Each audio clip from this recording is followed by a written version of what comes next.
It all started when an ugly servant and the young daughter of a noble family secretly fell in love. Even though they were just kids, they enjoyed every single moment they could spend together. But their happiness didn't last long. The girl's family soon found out about their forbidden love, and threw the servant out of the palace where he worked. They left the poor boy abandoned in a freezing forest during deadly cold weather. With no money to buy even a bite of food to survive and no weapon to defend himself, the boy was completely helpless. That day was the last time the girl was able to see him. In those final moments, just before they were forced apart, the boy made a promise to her. He vowed that one day he would return, but strong and wealthy enough to be worthy of her, and when that time comes, he will ask for her hand in marriage. It was the only thing that could calm the girl's tears, giving her hope to see him again. But things didn't go as they had hoped. 15 years passed. The boy survived that horrible day, but instead of becoming someone honorable and worthy, he became the most feared and hated villain in the entire continent. The rumors about him were so terrifying that people began calling him the Demon Sword of Chaos. Just hearing his name was enough to make people shake in fear, or worse. Seeing him in person, that was something no one wanted to experience. On the other hand, the girl became someone completely different. She grew up to be a symbol of justice and hope, known as the Star of Righteousness and the Lunar Sword. She wasn't just one of the most skilled warriors in the kingdom. Her breath-taking beauty was on a different level than others. Her looks were so captivating that anyone who saw her face and body fell in love at first sight. Strangely enough, even after 15 years, she stayed loyal to that boy from her childhood, without even knowing he's alive or not. She hadn't forgotten his promise, and that's why she refused to let any man get close to her. This was just the start of the story, but things really got interesting when the scene shifted to the present day in a bustling inn. The place was packed, with people happily chatting about their achievements and adventures. In one corner, a young man sat quietly, observing the lively crowd and wondering if this little inn was truly the famous hub for merchants and travelers he'd heard about. The young man, Ju-yun, was a warrior with a spear he kept carefully wrapped. He was feeling pretty good, relieved to have made it to this place safely, and even happier because the locals treated him so kindly. Out of either genuine kindness, or perhaps because they thought he was some skilled fighter, a group of adventurers invited Ju-yun to join their guild and work with them. But Ju-yun politely declined. He explained that he wasn't here for working, but a personal mission. More like a dream to chase, and a promise he absolutely had to keep. That was his priority, and nothing would stop him. Actually, no one wanted to stop him. However, a bald man in the group gave him a serious warning. He told Ju-yun to be really careful while moving around the area. Naturally, Ju-yun was curious and asked what he meant by that. With a creepy look on his face, the man explained there was a dangerous monster lurking near the village, a cruel, bloodthirsty person who hunted martial artists and carried their severed heads around to terrify others. Ju-yun looked like he was impressed by the horror story, but the truth was, he wasn't unfamiliar with it at all. Sipping his tea calmly, he acted as if this was exactly why he was there. In the middle of their conversation, someone, walked into the inn, instantly grabbing everyone's attention. And sure enough, it was the very man they had just been talking about, the monstrous, wild-looking figure with his infamous bloody bag. He dropped the bag onto the floor with a heavy thud and began walking forward. His presence alone was enough to send chills through the room, freezing everyone in their seats. Everyone except Ju-yun, that either didn't know him or didn't care who's he. The others were terrified, only dared to whisper amongst themselves, wondering if this was really that monster the rumor said. With an irritated look, the man barked at the attendant to call the innkeeper immediately.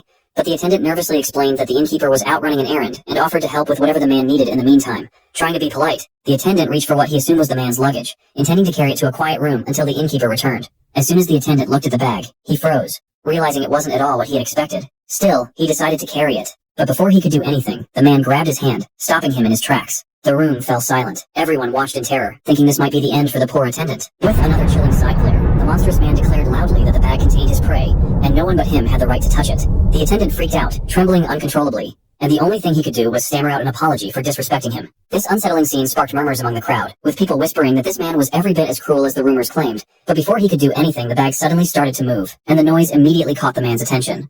He turned toward it, his expression dark and menacing. With a voice that sent shivers down everyone's spine, he muttered an apology to his prey, saying he was sorry for letting it suffer and that he would now finish what he had started. Just as his hand reached for the bag, someone sprang into action, stopping him in his tracks.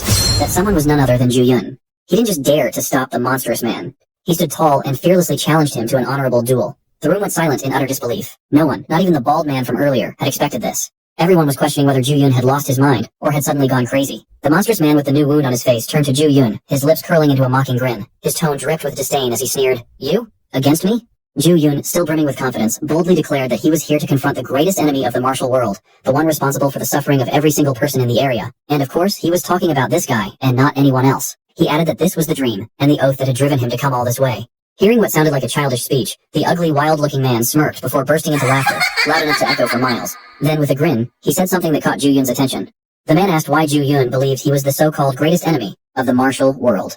But before Ju-yun could even respond, the man waved it off, as if he already knew the answer. Letting out a heavy sigh, the man began to explain that not only Ju-yun, but everyone else, had misunderstood everything about him. However, before he could even finish his sentence, Ju-yun cut him off, mocking him outright. It was clear Ju-yun believed the man was just trying to make excuses to avoid a fight. With a loud clang, Ju-yun slammed his spear into the ground, once again declaring that he had come all this way for one reason alone, to find and fight him. He made it clear that no excuses would be accepted. Seeing how determined Ju-yun was, the monstrous man gave him a side glance, his expression unreadable, and said, "If that's the case, I accept your challenge, but I need to prepare first." Ju-yun froze for a moment, shocked to hear this. Then, narrowing his eyes, he shouted, "Don't tell me you're planning to run away." Before Ju-yun could get an answer from his opponent, the crowd around him started yelling at him, asking if he'd gone completely mad. They all made it clear that the infamous monster standing before him was not the kind of guy who'd ever back out of a fight. There was no way someone like him would run away just to avoid facing Ju-yun. In everyone's eyes, this evil and ruthless man, who didn't care if his opponent was rogue or righteous and would do anything to win, had no reason to avoid fighting a kid like Ju-yun.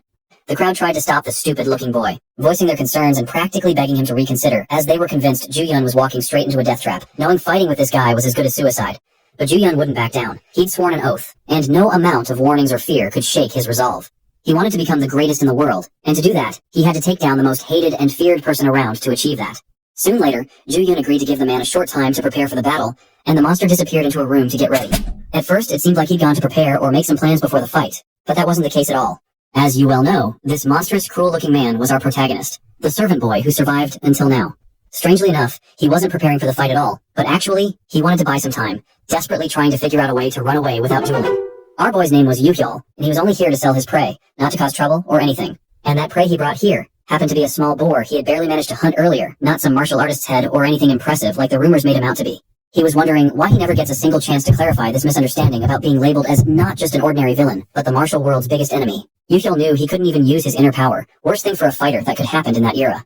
Knowing better than anyone that he's as weak as a third-rate warrior, basically the equivalent of someone with an E-rank potential, the poor guy couldn't help but to think, why would people keep judging him only by his appearance? Panicked by the misunderstanding he was caught in, Yuhyol desperately tried to figure out a way to avoid dying in a duel with that persistent guy. The way Ju-yun charged at him like a madman, all because Yuhyol out of kindness had stopped the inn attendant from touching his dirty bag, made him realize just how dire his situation was. Yuhyol really didn't want to die so easily, especially not in a duel with some good-looking guy. The boy also had dreams and promises to keep, something that didn't let him die before they were fulfilled. Speaking of her, fate had a strange sense of timing, because at that very moment, the girl Yuhyol was thinking about accidentally entered the same village he was in. The commotion and fuss Ju-yun was causing by shouting for the Demon Sword of Chaos to come out soon caught her attention. Since she'd also heard all the rumors about the so-called Demon Sword of Chaos, she decided to approach the scene and see what's going on. As soon as she arrived, she gently tapped on the neck of Ju-yun. As the boy turned to see who had touched him, his eyes widened in shock and disbelief. That was the moment she took off her hat, revealing her face, and asked if he was the one planning to fight the Demon Sword of Chaos. Her striking red eyes, which perfectly matched her pink and silver hair, and of course the huge size of her chest, made Ju-yun's heart skip a beat, making him blushes, just like everyone else around them. Before he could say anything, another man's voice from behind him broke the moment. That man seemed to recognize her and exclaimed that she was the Lunar Sword, the direct disciple of the former greatest martial artist, Seolhwa. Ju-yun couldn't help but think that she, just like him, had come to take down the biggest enemy of the martial world, the Demon Sword of Chaos. Determined not to miss this chance to make a name for himself alongside her, he boldly declared that he wanted to team up with her, stating it would be an honor if she agreed to help him kill Yuhyol, the famous Demon Sword of Chaos. Seolhwa finally realized what was really happening, and couldn't be any happier. Of course, she didn't care about the duel or Ju-yun, but the fact that she finally found her lover location after 15 long years. She couldn't wait another second to see him, but her reaction completely confused Ju-yun. He thought she was impressed by his bravery and intentions of challenging the Demon Sword, which made him feel like he's been chosen for making a baby with her. As Seolhwa started to slowly walk forward, Ju-yun began daydreaming and thinking big. He suggested again that they team up to fight Yuhyol, and after that, they could form a strong partnership and travel the world together. Meanwhile, inside the inn, everything seemed to be a little chaotic for Yuhyol. He was still desperately trying to figure out a way to avoid the duel, completely unaware of the chaos brewing outside. He couldn't stop thinking that the best solution was to report the situation to the authorities, as dueling was strictly forbidden by law. Just as he resolved to report as his responsibility thing as a normal citizen, the inn's wooden wall suddenly burst apart, slashed several times by a sword before someone made a dramatic entrance. The poor boy jumped into a corner, trembling as he tried to take cover, and of course it was Ju-yun. Seeing him made Yuhyol scream in absolute fear, convinced his life was over before he'd even had the chance to marry Seolhwa. Crawling backward, Yuhyol frantically started making excuses, saying he wasn't ready yet, and that Ju-yun should wait a little longer, and even it's a private room that he shouldn't enter without permission. His panicked rambling was suddenly interrupted by Seolhwa, who entered the room and said, "Finally, I've found you." Yuhyol was left completely speechless, either from seeing the love of his life, or from realizing that girl was the one who made that dramatic entrance without even recognizing her. In a second, everything became clear that it wasn't Ju-yun, but the girl, who was using the poor boy's unconscious body to shatter the wall and the inn's door, only to prove what happens when someone disrespects Lunar Sword's precious and long-lost lover. As she tossed Ju-yun's battered and unconscious body to the ground, Seolhwa turned her attention to Yuhyol and began walking toward him. She proudly declared that she had become one of the strongest martial artists on the continent, and now had more than enough money to start the best life for both of them. And of course the money she mentioned was something she had earned herself, not inherited from her family. She stepped closer, looking at the boy she loved, the one everyone else called the Devil Sword of Chaos. But neither the hated title nor his current pitiful situation could change her feelings for him. Without hesitation, Seolwa looked him in the eyes and asked him to marry her, boldly stating that there was anything or anyone who could stop their marriage now. Unlike what people outside imagined would happen, like the explosive clash of two supernovas, the greatest hero lunar sword, and the most feared villain devil sword, everything was surprisingly calm inside the boy's resting room. The boy, being a little clueless, didn't actually recognize Seol. Even after being reminded of the promise, he just stared at her quietly, then suddenly pointed to a door behind him and said, "You're looking for the demon sword of chaos, right?" He just left the room. But Yu himself realized, with his face plastered on wanted posters everywhere, that this lame trick wasn't going to work. Since he didn't get any answers from her, he figured it was best to take this chance and make a run for it. He awkwardly started walking toward the exit, mumbling apologies and saying he had some urgent business to attend to, but things didn't go as planned. Seal grabbed his hand gently, stopping him, making him to think it might be an end for him. To Yu's shock, instead of hurting him, she did something completely unexpected. She pulled off his glove and placed his hand gently on her cheek. The gesture reminded her of the way he used to show his affection. Feeling Yu's hand, even though she was the one guiding it, made her blush, just like she used to in the past. Just then, she softly asked him to call her name again. Finally, the clueless and forgetful man started to realize who she was, saying, "Are you Lady Seol?" Suddenly, the happy memories of their secret love came rushing back to him. As someone who was sold into Seol's wealthy family as a slave during a famine, he never expected to be treated with kindness, let alone loved by the family's youngest daughter like this. He suddenly realized just how much he missed those days. That was the last thing he remembered before snapping back to reality, finding himself sitting near the same girl he used to secretly love, but now in a private room. As he glanced at her quietly, he realized that Seol hadn't just grown up into a well-grown woman. She had become even more beautiful than before, more than anyone he had ever known. But even knowing who she was now, Yu felt uneasy sitting so close to her. The silence was broken when Seol suddenly asked why Yu wasn't drinking his tea. Startled, the boy awkwardly thanked her and said he'd drink it right away. Trying to be more polite, he added, "My lady," at the end of his sentence. Immediately, Seol's expression darkened. She reminded him again about the promise they'd made, that he wouldn't call her lady. Not wanting to upset her, Yu hesitated, and this time called her Lady Seol. But it still wasn't enough for her. She didn't like how distant and formal it sounded, as if he were talking to a stranger. The boy decided to give it a shot and take a step forward. Blushing and too embarrassed to look her in the eyes, he softly said Seol's name and told her he was happy to see her again. That simple sentence was enough to light up her face, turning her into the cheerful girl he remembered. She responded with a smile, saying she was even happier to see him again. Her beautiful face and the way she reacted made it almost impossible for the boy to control his wandering thoughts. To distract himself and calm his wild imagination, Yu quickly pointed to Seol's sword and asked if she had really become a martial artist. Despite having said it many times before, she proudly repeated that she had worked incredibly hard and had become one of the greatest martial artists. And, she added, all that hard work was for the sake of who she loved. Yu didn't visibly act like he had remembered their promise, but the image of him from the last time they met, shouting that he'd become strong and wealthy enough to be worthy of marrying her someday, was something Seol could never forget. It took some time before Yu's jaw dropped in shock as he finally realized what she was talking about. On the other hand, Seol assumed he, just like her, had never forgotten that promise, and his overreaction was because of seeing she remembered it too. The girl then explained how she managed to find him after hearing the rumors about the demon sword of chaos. Hearing his famous title made the boy flinch, knowing she probably had plans to question and tease him about it. But Seol didn't bring it up directly. Instead, she started talking about the rumors surrounding the demon sword of chaos, things like harassing MILF women and skipping out on paying for meals. The way those stories perfectly matched Yu's behavior back when he was a slave made her realize that the feared person everyone talked about was the same boy she had once loved. Seol grabbed Yu's dirty hand and firmly declared that she didn't care about what the world thought of him. It didn't matter to her if he was cruel, hated, or even a bit of a pervert. She loved him just the way he was. There was only one thing she wanted, to marry him, and nothing else. Unlike Seol, who seemed eager to marry him and start a family as soon as possible, Yu clearly wasn't on the same page. Not only did he show no interest in getting married, but he was also coming up with excuses to avoid it altogether. He quickly found one, telling her there was something big standing in the way of their marriage, an enormous amount of debt tying him down. And, for once, he wasn't fully lying. In past, Yu-Hyul had tried countless times to learn martial arts and become stronger, but every master he went to would eventually kick him out after seeing his pathetic and weak potential, refusing to train him, while keeping his hard-earned money. One of those days when he hit rock bottom, broke, desperate, and hopeless, someone appeared out of nowhere and offered him money. But in return, Yu-Hyul had to agree to do something for that person. That actually was part of the truth, not all of it. But now the scene shifted to the Eternal Bureau Guild, where a woman, dressed without even wearing lingerie, introduced herself as one of the guild's leaders, by the name of Hang Kyung. It turned out she was that person saved Yu by offering money instead of doing what she wanted. And of course, it was Seol who had come all the way here after hearing about it to solve the one problem that was holding Yu-Hyul back from marrying her. Seol didn't hold back and immediately questioned the way this woman tricked men like Yu-Hyul by paying off their debts and then using them as if she owned them. Of course, Seol came to this conclusion based only on her perspective and Yu's explanation. But Han Kyung herself looked genuinely confused, not understanding why this girl was accusing her of such things. The truth was, Han Kyung was more like a sugar mommy to Yu-Hyul. She had been financially supporting him in every way he needed, only in return of using his feared title, and now Yu was starting to regret dragging his only supporter into this awkward mess.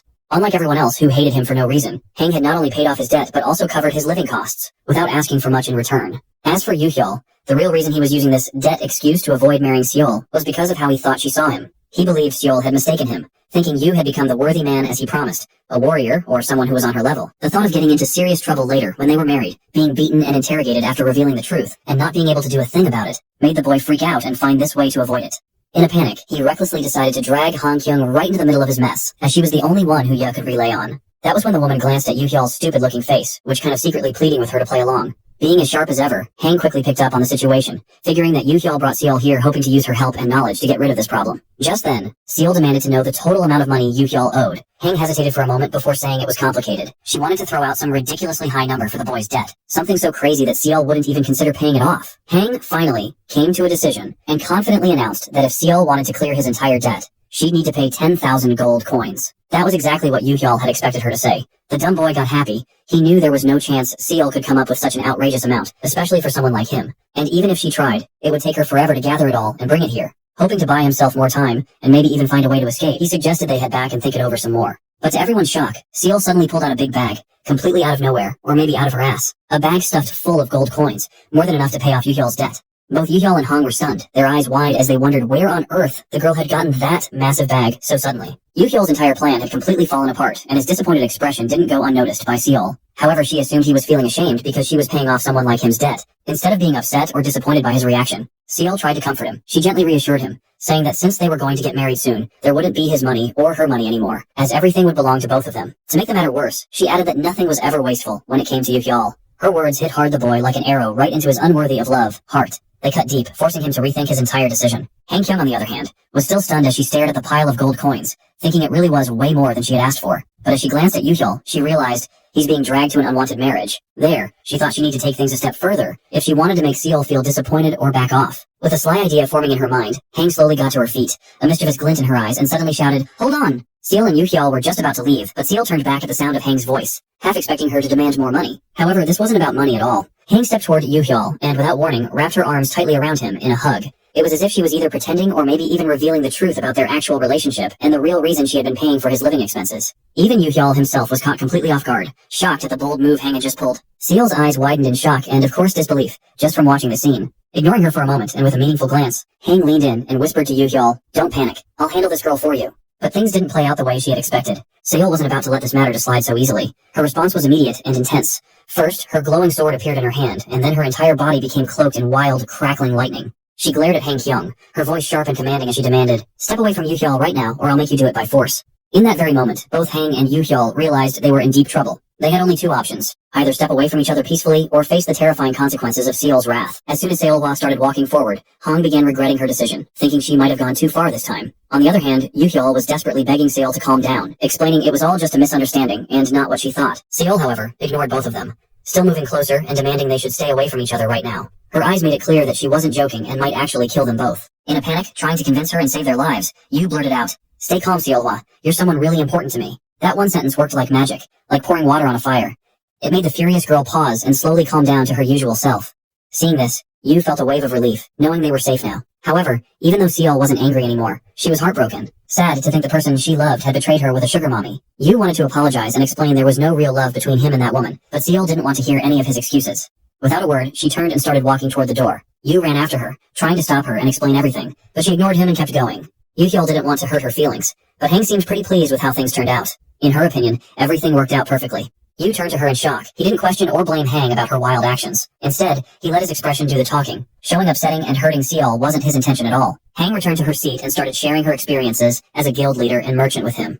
To her, this wasn't exactly the most peaceful solution, but it was definitely the most effective way to stop the unwanted marriage, the only reason Yu had come here in the first place. Yu Hyol was surprised, almost stunned to be reminded of that fact, but instead of feeling happy about achieving his goal, he was filled with guilt. A few minutes later, on the other side of village, something caught the attention of the villagers in nearby. It was, of course, the demon sword of chaos. Yu's dark presence and aura surrounding him were something impossible to ignore for them. However, it was all just in their imagination. Yu was simply walking along, consumed by regret for hurting Seolhwa's feelings, and making it look like he had cheated on her. These overwhelming feelings of sadness brought back memories of the past, when he was just a lowly servant. Back then, Seolhwa had treated him with more than enough kindness, seeing him as an ordinary boy but worthy of her love. Yu Hyol couldn't help but wonder why, even after all his efforts to close the gap between them and stand proudly by her side, nothing ever seemed to change. Her kindness and his love always felt just out of reach. The boy made up his mind. He had to find Seol as quickly as possible and explain the truth to her, everything she needed to know. Just then, he overheard a conversation that caught his attention. Not far away, a man was telling his wife that he had just seen a woman with white hair, dressed entirely in white, running through the mountains as if she'd seen a ghost, heading straight toward the edge of a cliff. Hearing this, Yoo-hyul instantly realized it had to be Seol. His heart sank as he thought she was going to end her life because of his reckless behavior. A moment later, the woman suddenly started trembling in fear, which made her husband wonder if she was scared something terrible might happen to the mysterious woman that he was talking about. But her horror wasn't from a story. It was because of the sight of the demon sword of chaos. Yu slowly revealed his presence by asking her husband exactly where he had seen the woman. Minutes later, Yoo-hyul was at the location the man had described, panting and completely out of breath. He wasn't sure if he was in the right place, so he decided to look around, hoping to find some sign of her. In first second, his eyes landed on Seolwa. She was standing at the edge of the cliff, ready to end her life, and it was all because of him. Without hesitation, and faster than a bolt of lightning, the boy dashed forward and hugged her from behind, saying he'd marry her right now if she reconsidered about suiciding. But to his shock, it wasn't the girl, but it was a 200-year-old grandpa, who froze in surprise. His surprise quickly turned to embarrassment, and his face turned bright red at the thought of a young man wanting to marry him and do whatever he wanted. It was only then that Yoo-hyul realized the ridiculous situation he had just thrown himself into by charging ahead recklessly without checking if it was really Seolwa. Feeling horribly awkward, he quickly let go, turned away, and started apologizing profusely, explaining that he had mistaken the old man for someone else. But to his surprise, the grandpa wasn't about to let him off the hook so easily. As Yu tried to leave, the old man shouted after him, demanding, "Are you really just going to walk away like that? So irresponsibly?" Yoo-hyul's eyes widened in shock, realizing the grandpa wasn't talking about himself at all. Instead, he was offering advice about Yu's relationship with Seolhwa, speaking like someone who somehow knew everything that had happened between them. From the past to the present, the old man shouted again, "Do you even know what was reflected in that child's eyes when you hurt her?"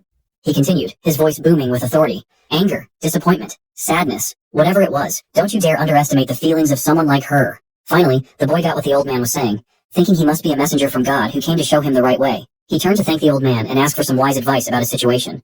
But that's when Yoo-hyul realized the old man wasn't even talking to him, but more like a crazy man, was talking to the tree behind him. Just then, the man's grandchild came rushing over, scolding his grandfather and asking why he'd come here again without telling him. Yu's jaw dropped. He was completely speechless because in that moment nothing made sense to him. The old man's speech felt like it was directed at him, but it turned out wasn't at all. By the time Yoo-hyul finally made his way back down the mountain, the sun was setting, and he felt like he'd completely wasted his time. Even so, the old man's words about not underestimating Seol's feelings kept running through his mind, making him feel even worse. When he finally arrived home, his head was hung low, still wondering what he should do next. He was so lost in thought that he didn't even notice Seol standing right there in front of him. He only snapped out of it when she greeted him and welcomed him home, leaving him stunned for a moment. He shouted in disbelief, asking when and how she had gotten in here. Seol casually explained that she'd been here the whole time after leaving him earlier. The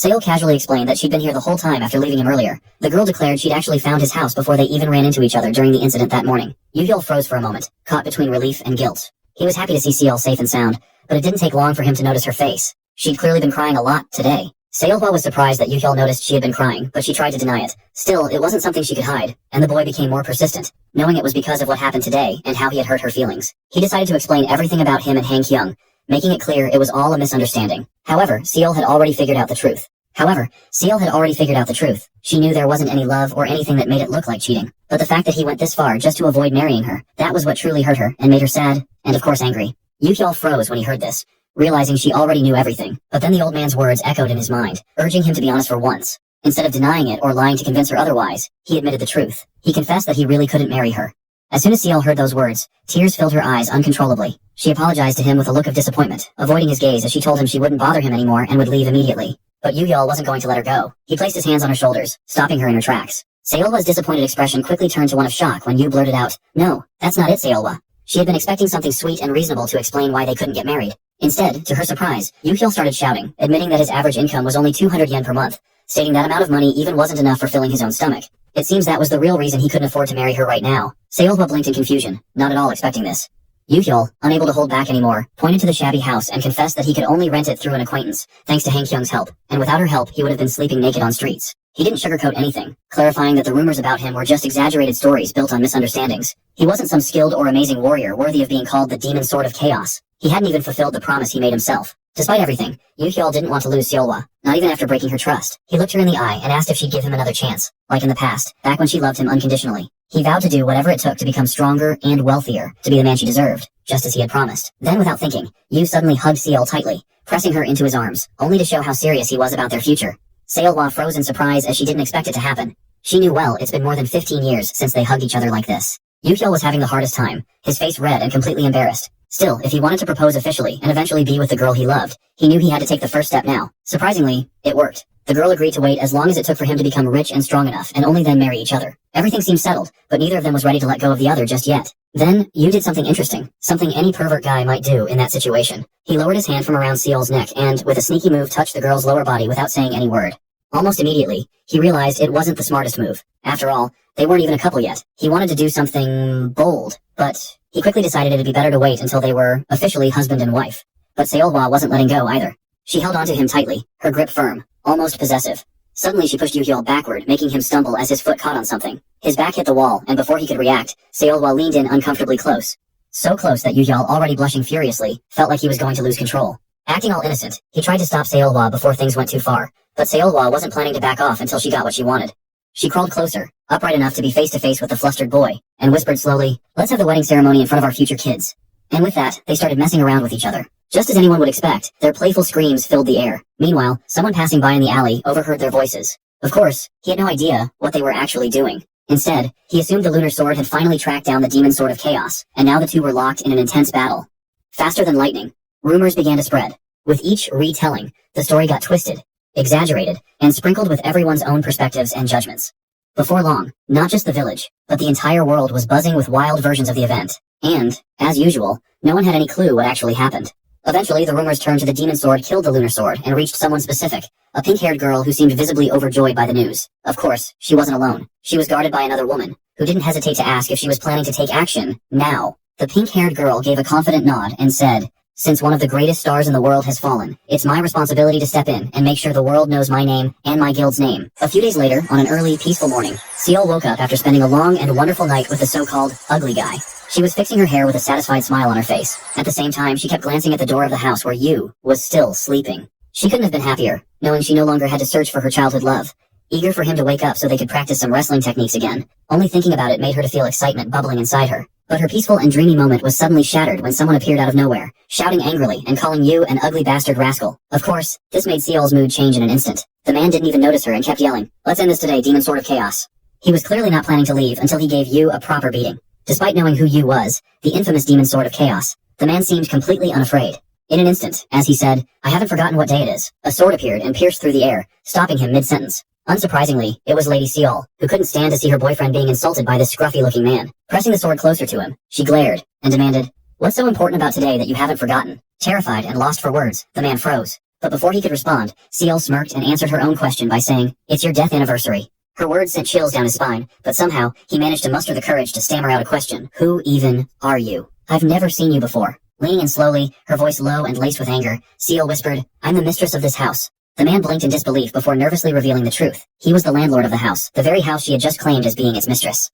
That's when it hit Lady Seol. She had gone completely overboard again. But of course, this was just part of her personality, and there wasn't much she could do about it. The man, sensing an opportunity to defuse the situation, quickly clarified, "I'm just here to collect the rent. That's all I meant when I said I hadn't forgotten this day." Realizing her mistake, Seol stepped back, letting the awkward tension settle. With that, the uncomfortable situation came to an end, and the scene shifted to the house kitchen. There, Lady Seol, back to her usual self, was cooking up a storm like a pro chef, preparing food for the day ahead. The so-called demon sword of chaos finally woke up after all the commotion, completely clueless about why the landlord was even there. The landlord, however, wasn't about to let things slide. He was furious. Not only had Yu failed to pay rent for several months, but now his so-called wife had tried to kill him without even knowing who he was. And to make matters worse, this landlord was also the innkeeper whose inn Yu and Lady Seol had managed to turn into a ruined building. It all made sense why the man was shouting in anger. But Yu, ever the broke and resourceful man, decided to play the victim. He apologized profusely, insisting it wasn't his fault at all.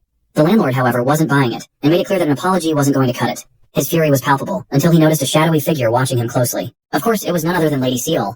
She stood there, silently, with a sharp cleaver in her hand, her eyes locked on him like a predator sizing up its prey. The landlord quickly realized that for his own safety, it might be better to handle this situation more peacefully. A few tense moments later, they all moved outside, sitting across from each other to talk things through. Seizing the opportunity while Seol wasn't around, the landlord cautiously leaned toward Yu and whispered, "Who is that crazy woman? And what did she mean by calling herself the mistress of this house?" At first, Yu was taken aback by the sudden question, but he quickly composed himself and confidently explained that it was the same woman he had mentioned before, the lady he once served and promised his future to. The ugly landlord vaguely remembered hearing the story before, but he had never imagined it was real. He always thought Yu was just talking about some fantasy or dream of his. Even though the landlord knew of Seolhwa and her reputation as the Lunar Sword, he never had the chance to meet her in person, so when Yu mentioned her name, the man froze in shock.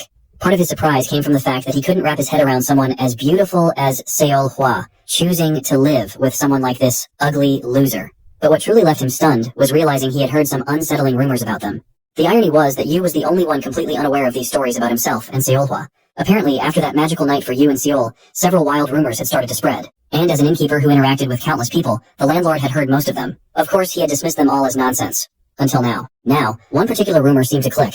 The story about how the demon sword of chaos had tricked and cowardly trapped the lunar sword by hypnotizing her, enslaving her, and forcing her to do whatever dirty, shameful things he wanted. Hearing this for the first time, Yu freaked out. He never imagined people would come up with such wild stories about him. But honestly, if anyone saw how Seol cared for this ugly guy, they probably wouldn't come up with a better explanation. Just then, Seol herself joined the conversation, bringing out the well-prepared food she'd made for them. Even in front of the landlord, she didn't hold back. With love and care, she started feeding her future husband, as if no one else was there. Yu, completely caught off guard, was impressed by her boldness, while the landlord sat there watching the scene unfold. This only made him feel even more conflicted.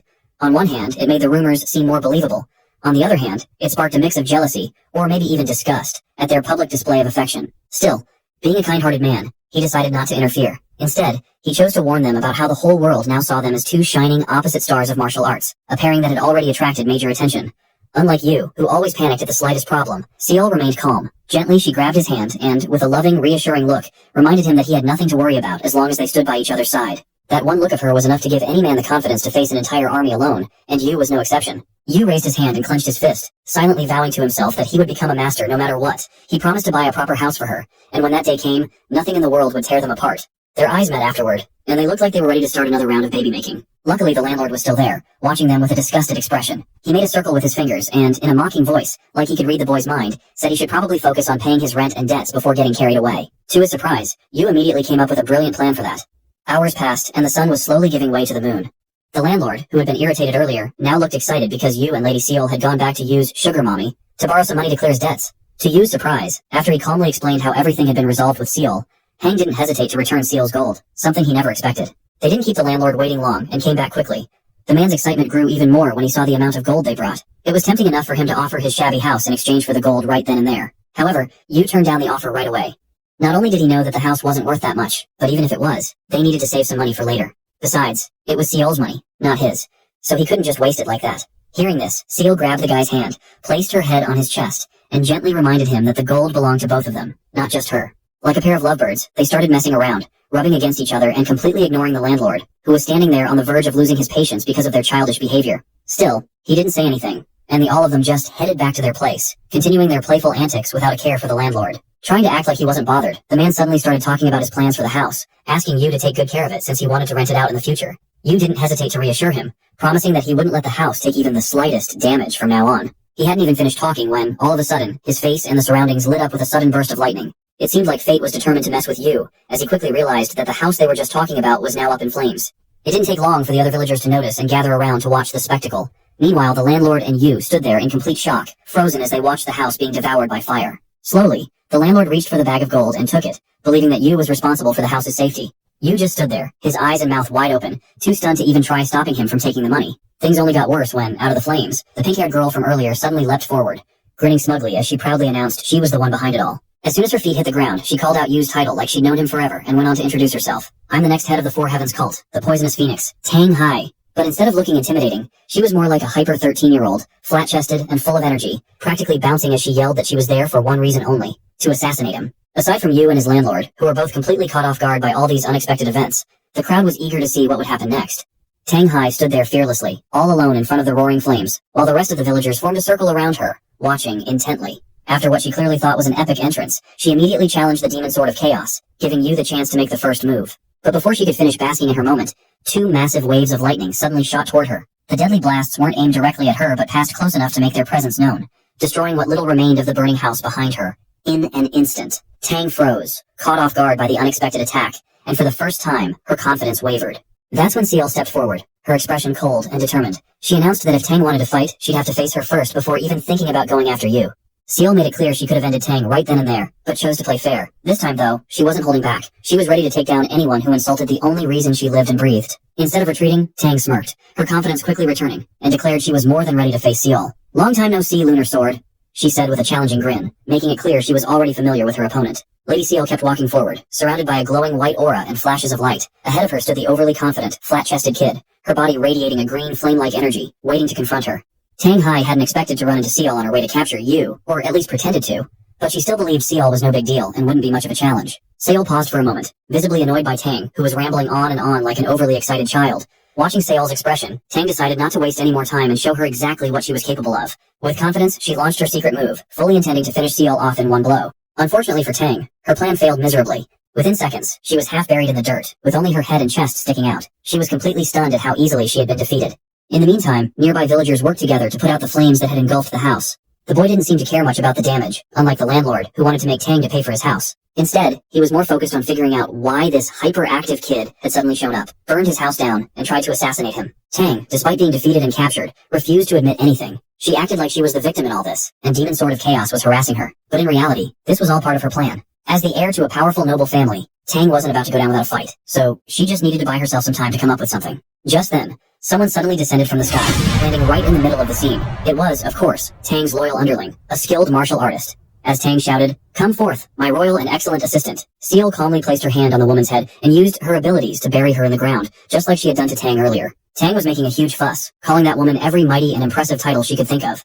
But within seconds, before she could even realize it, her hope turned into pure disappointment when her assistant was completely defeated in a flash. Yu, watching the whole thing from a distance, was stunned.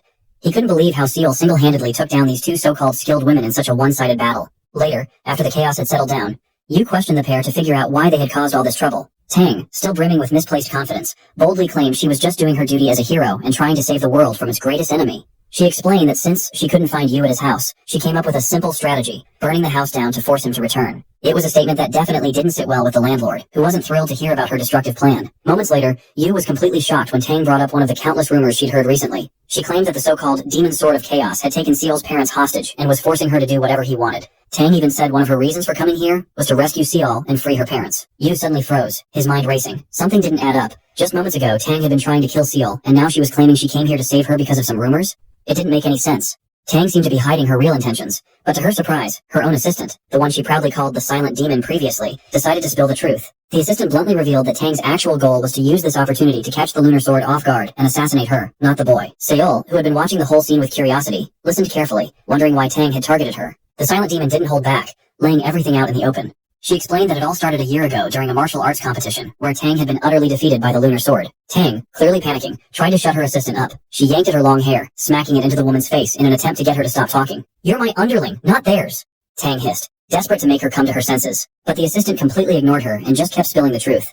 The Silent Demon glanced at the aftermath of Seol's earlier attack and admitted that she too had wanted to go after her, not just to avenge Tang's defeat, but also to make a name for herself. However, she knew she wasn't strong enough to take the famous Lunar Sword on, so she didn't dare make a move until now. Yu watched in surprise as the woman went on to declare that she had also come here after hearing the same rumors, stating she planned to make a name for herself by killing two birds with one stone. The plan?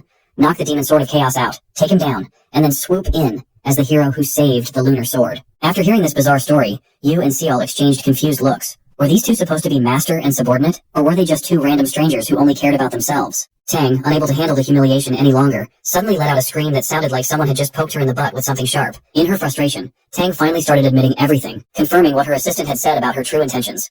She confessed that Seol's overwhelming power hadn't just humiliated her, it had made her realize there were probably countless others out there like her, counting down the seconds, waiting for their chance to take revenge on Seol. Seol, on the other hand, didn't bother saying anything, neither to defend her reputation, nor to explain her true intentions. Just then, Tang ordered her less than trustworthy assistant to move on to the backup plan before things got any worse. At first, the talkative demon didn't seem interested in cooperating. However, when Tang kept pushing, she suddenly sprang to life, leaping out of her grave and freeing herself in one swift motion. In the blink of an eye, she appeared right in front of Yu, catching him completely off guard. He realized he had let his guard down, but deep down, he knew it wouldn't have mattered. Even if he had been on high alert, as a third-rate warrior, he couldn't have reacted in time anyway. Their gazes locked, the silent demon, ready to do her job, and the boy, bracing himself to be torn apart. Seol, who had also let her guard down and hadn't seen this coming, quickly tried to step in and protect Yu, but in the very next moment, her eyes widened in shock. The demon didn't harm Yu. Instead, she appeared on top of a nearby cliff, with someone else standing close to her. Tang's expression shifted, turning into that of a cheerful, overly confident kid again.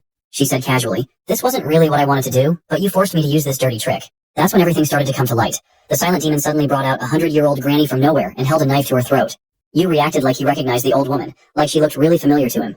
Seeing this gave Tang her confidence back. She shouted at Yu to surrender immediately before she used his precious hostage against him to force his hand. Unfortunately for Tang, Yu didn't actually know who the granny was. He just felt sorry for her. That's when the atmosphere turned heavy, and an awkward silence filled the air. Everyone stood there watching him in shock.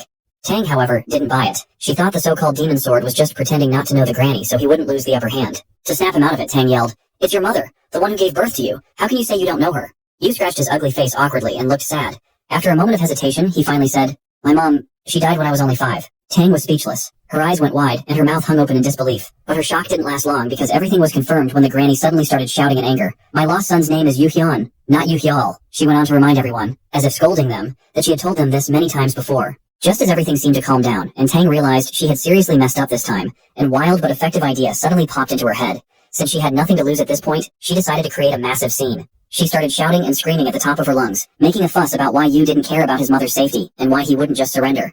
She didn't hold back, exaggerating everything even though she knew perfectly well that the old woman wasn't related to Yu. Surprisingly, the granny decided to cooperate with Tang and the silent demon. She suddenly began crying out for help, begging as if her life really depended on Yu's actions.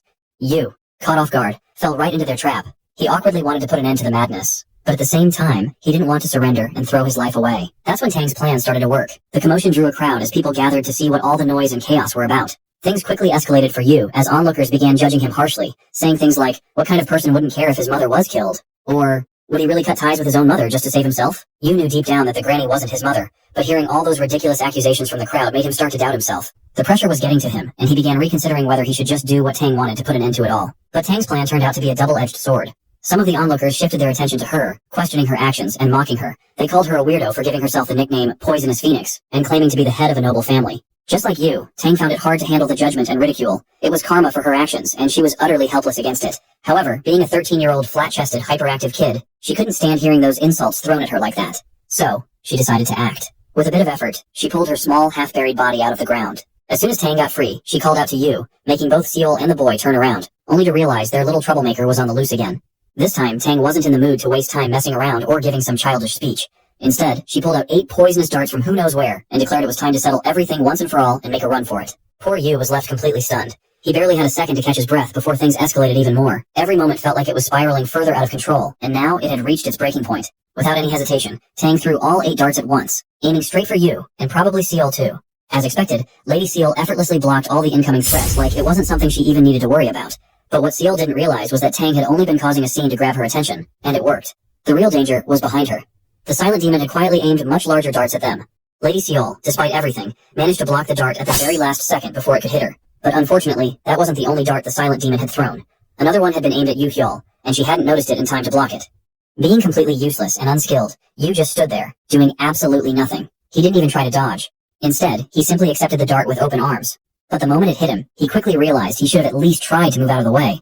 The pain was unbearable. Seeing this, Lady Seol was left stunned. She couldn't believe what she was witnessing. The thought hit her hard. Her future husband might actually die because she underestimated their enemies. The poisonous dart didn't just hit the boy. It went straight through him, like it was as fast as a bullet. Seol ran toward Yu and caught him in her arms. Even the landlord rushed over, panicking, afraid this might be the boy's final moments. Lady Seol couldn't stop blaming herself for everything, convinced it was all her fault. Her eyes filled with tears of regret, thinking that she could have saved Yu if only she'd noticed the sneaky attack a second earlier. She was sure Yu was done for, but when she looked at him, she realized he didn't look like someone on the verge of death. And then, to her shock, Yu said something strange. He didn't feel any pain at all, like he was totally fine. He just felt a little dizzy. Hearing this, Seol hugged him tightly, overwhelmed with relief that her ugly boyfriend was okay. Yu, feeling better now, hugged her back and apologized for making her worry so much. The landlord, on the other hand, stood there frozen, not because of their emotional embrace, but because he was absolutely certain the dart had pierced Yu's body and gone right through him. Seol had the same question burning in her mind. How could he be completely fine after something like that? Yu admitted he'd felt the impact too, but he brushed it off, thinking it was something as small as a needle. That's why he believed he was okay. Tang was listening to their conversation, but decided to crush their hopes by saying those darts were coated with the deadliest venom, one that no one could survive. Standing there in her mismatched pants, she held up a small bottle of venom and called it the 100 Fragrant Root Poison. Yu believed her instantly, horrified to realize it was the most potent poison from Tang's clan. The flat-chested girl went on to explain that the poison must have already started spreading through Yu's body. She said that soon, when it reached his body's core, he would die in the most excruciating pain. Yu wasn't feeling anything yet, but he was frozen in shock, wondering how such a tiny amount of poison on a single dart could do all of that before killing him. Then Tang revealed the final, chilling secret behind the poison. She explained that the reason it was considered the deadliest was because it spread and multiplied using internal energy. The stronger someone's internal energy, the more lethal the poison became. At that moment, Yu suddenly understood why he wasn't feeling any pain. For someone like him, with zero internal energy, the poison was completely useless. like smoking a cigarette and expecting instant death. Tang, however, didn't know that. She had assumed that someone carrying the Demon Sword of Chaos title would have an absurd amount of internal energy, enough to make the poison 100 times deadlier than it would be for an ordinary person. She was so sure of her assumption that she just stood there, waiting to see Yu collapse and die at any moment. But nothing happened. The only thing Yu felt was a slight stinging sensation at the spot where the dart, or needle, had hit him. On the other hand, the pre-active kid couldn't help but wonder if she had miscalculated the timing or something, because by now the poison should have at least started showing some side effects. Before anything serious could happen, the landlord hurried off to grab some medicine, just in case. Meanwhile, Lady Cial started crying again, bawling like a little kid, thinking that because of her mistake, Yu could actually be dead by now. A little distance away, Tang was staring at her dart, or needle, or whatever it was, wondering if she had forgotten to poison it. If that wasn't the case, then why wasn't the poison doing anything to the guy? Glancing at her poison bottle, the flat-chested, overly eager girl began to wonder if she had accidentally used something else instead of her clan's venom. To confirm her suspicion, she decided to test it out. Tang lightly tapped her pointer finger on the tip of the needle. It only took a few seconds for Cial and Yu to notice something was seriously wrong with the overly eager girl. That tiny amount of poison that entered her body with that tap was enough to send her into extreme agony, exactly the kind of pain she had expected Yu to feel. But at least now, she was sure the poison was working perfectly fine. Hours, or maybe even days later, in an unknown place, after being lucky enough to have survived, Tang slowly started to regain consciousness. It didn't take long for her to recall the last thing that happened to her. She immediately sat up on the bed she was resting on and shouted, "Where am I?" Yu was sitting a little farther away, waiting for her to wake up. Without much emotion, he casually answered her question with, "You're in the village clinic." The last thing Tang expected to see was the so-called Demon Sword of Chaos acting like he actually cared about her well-being. The boy didn't miss the chance to tease her, and explained with a smirk how he had brought her there after her spectacular seizure on the ground.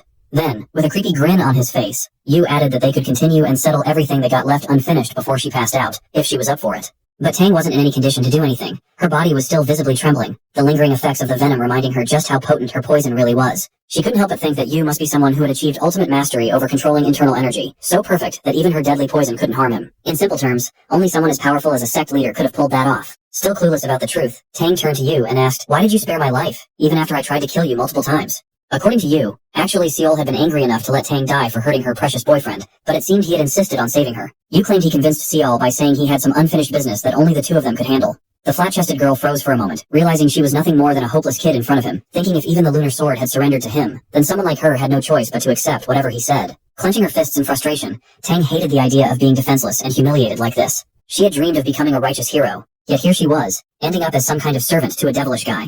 But as much as it burned her, she also realized something else. The rumors weren't true. It didn't seem there was any hostage situation or brainwashing that forced the lunar sword to defend this guy. Yu, still wearing his deadly serious expression, interrupted her thoughts and cut straight to the point, stating what they needed to do next. But the moment he mentioned her family and clan's name, before he could even finish, Tang jumped in and interrupted him. She might have looked like an impulsive kid, but she wasn't about to let her family take the heat for her actions. Firmly, she announced that she would personally take full responsibility for whatever he wanted her to do. That's when Yu didn't hold back and bluntly stated that she owed him 10,000 gold coins for the burnt-down house and, oh, some extra for all the trouble she caused him. Without a second thought, she agreed, thinking she could easily gather the gold and pay him off. But here's the catch. There was a huge problem.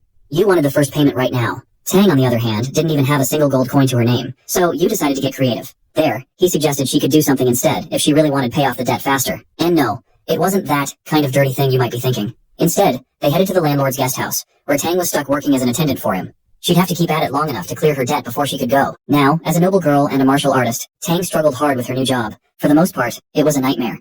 She couldn't stop complaining to Yu every chance she got. She never imagined the demon sword would drag her into something like this, working to pay off her debt.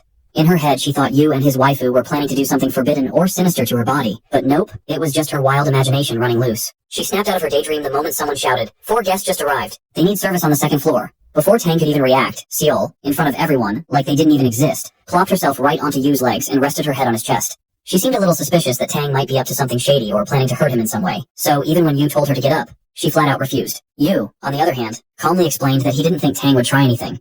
He believed she wasn't going anywhere or doing anything to hurt him. She had already admitted her mistake and was willing to make up for it, no matter how long it took or how much they made her suffer. And with Cial being all cute and lovely on his lap, Yu couldn't even bring himself to think about forcing Tang to pay off her debt in any dirty or twisted way. The girl got convinced, but from the way Yu was acting like barely holding himself back, making it clear for Cial that something was bothering him. For a split second, Cial wondered if maybe her weight was bothering him, or if he was just embarrassed to be in such a situation in public. She attempted to get up and head back to her seat, but before she could, Yu wrapped his arm around her waist and stopped her. Even if he was a little embarrassed, he wasn't about to hold back from comforting the love of his life, even in public. And just like that, the two of them went right back to acting like lovesick teenagers, rubbing and fondling each other like no one else was in the room. Nobody around could handle watching that scene, but the landlord and Tang were the exceptions. They just stand there, wondering how on earth that adorable goddess could be so in love with that ugly, no-good rascal. Meanwhile, in a city on the other side of the country, Tang's assistant was making her way through a packed, noisy street, feeling absolutely miserable from the heat. Even though it was spring, the temperature was unbearable for her. That was until she revealed her little secret. She'd been hiding her true identity under a perfectly crafted mask this whole time, but since no one in the city would recognize her anyway, and to help herself cool down, she decided to take it off. As soon as she did, she felt a lot better. She figured she could rest here for a while before the next time she crossed paths with Yu and Lady Seol, a moment she couldn't wait to experience again. Later that day, Yu found himself training hard in a quiet spot, while Seolhwa watched him from a safe distance. Just from repeatedly swinging his sword, Yu was already panting heavily. He felt completely exhausted, but the thought of how lucky he was to survive this time pushed him to work harder because he didn't want to be a burden on anyone anymore. Despite his body looking like that of a well-trained martial artist, he lacked even the basic knowledge of mastering internal energy techniques. As someone with low skills but a big title, he turned to Seolhwa, hoping she might give him some advice to speed up his progress. To his surprise, Seolhwa quickly averted her gaze, pretending to look somewhere else. Yu walked closer and asked her directly for advice as the martial arts master she was. Finally, Seolhwa stood up, acting like she's ready to show him something. At that moment, Yu couldn't help but reflect on how weak he really was, bottom tier, even among third-rate warriors. The thought of the huge gap between him and Seolhwa made him feel embarrassed, yet he couldn't deny how much she still loved him despite it. When Seolhwa reached him, she sat down and touched his six-pack, pointing out that his physical strength was already well built, so what he needed to focus on was improving his internal energy. Then, in a surprising moment, as if she couldn't resist, Seolhwa threw herself into Yu's arms. Pressing her soft body against his, she acted like she was completely losing control just from looking at him. Not long after, they returned to the village, or town, or whatever it was, and since Tang had already blown up his house, they went back to the only place they had left to stay, the landlord's inn. There, Seal tried to cheer up her ugly boyfriend and boost his confidence, reassuring him that he didn't need to worry too much about his inner energy because she would help him circulate his chi. But there was a small issue. Since Seal had never actually done that kind of training before, she thought it would be best to align their vital energy cores first before doing anything else. Without really understanding what that meant, Yu got excited, thinking he was finally going to gain some internal energy soon. However, as he recalled the locations of each vital energy center in his mind, Yu started to feel a little uneasy. Looking at Seal's body, from the base of her butt to the middle of her chest and up to above her neck, he suddenly realized exactly what she meant by aligning their energy cores. It was strange to see someone as beautiful as Seal turn out to be such a shameless pervert. As expected, she slammed the door shut, ready to start their one-on-one, intense aligning. However, that flat-chested, overly enthusiastic brat wasn't about to let Seal do her training properly. Without warning, Tang threw several darts from behind the door, not even knowing exactly where they would land. Then, like a jealous girl, she burst into their room, acting as if she had heard everything and insisting she wanted to join the training. But the issue was, Tang hadn't expected their training to be something only appropriate for fully grown adults. Things got awkward pretty quickly. However, the situation was resolved soon enough when Seal used her star absorption technique. The result was predictable. Tang ended up beaten up on the floor with a bruised and swollen face, while Seal stood protectively in front of Yu, clearly furious that Tang not only interrupted their training, but had seen her lover naked. After all the drama, the landlord came rushing up to the second floor of his inn, demanding to know what was going on. At first, he was completely shocked by the scene in front of him. But once he figured out what had happened, his shock quickly turned into anger. He stormed toward Yu and started yelling at him for destroying and trashing his inn again, especially after he had pitifully agreed to let them stay there. Poor Yu, who hadn't done anything at all, was left taking all the blame. The landlord didn't dare say a word against the lunar sword or that overly energetic kid, so Yu became the easy target. Just then, a woman arrived at the scene and announced, "From what I just heard, it seems I came to the right place at the right time." Whoever she was, she managed to catch Yu Hyul's attention amidst the small chaos. Naturally, it turned out to be Yu's sugar mommy, Hang Kyung, who had come to visit him after hearing about everything that had happened recently. It seemed Hang hadn't met the sugar mommy before, so she didn't recognize her. Yu, on the other hand, knew exactly who she was but hadn't expected to see her at a moment like this. Among the group, the only one who seemed genuinely happy to see Hang was the landlord. He started practically begging for help, asking if she could stop the lunar sword from killing him for raising his voice at her boyfriend. Hang, however, didn't pay the landlord any attention. She was there for a different reason, to make a proposal. She mentioned she had a great job lined up that would help them earn enough money to rent a much better place for themselves. Without asking too many questions about what the mission actually was, they agreed to it on the spot. Hours later, a carriage was making its way through the middle of nowhere, completely unaware of the danger lurking ahead. Hidden in the shadows, a group of bandits lay in wait.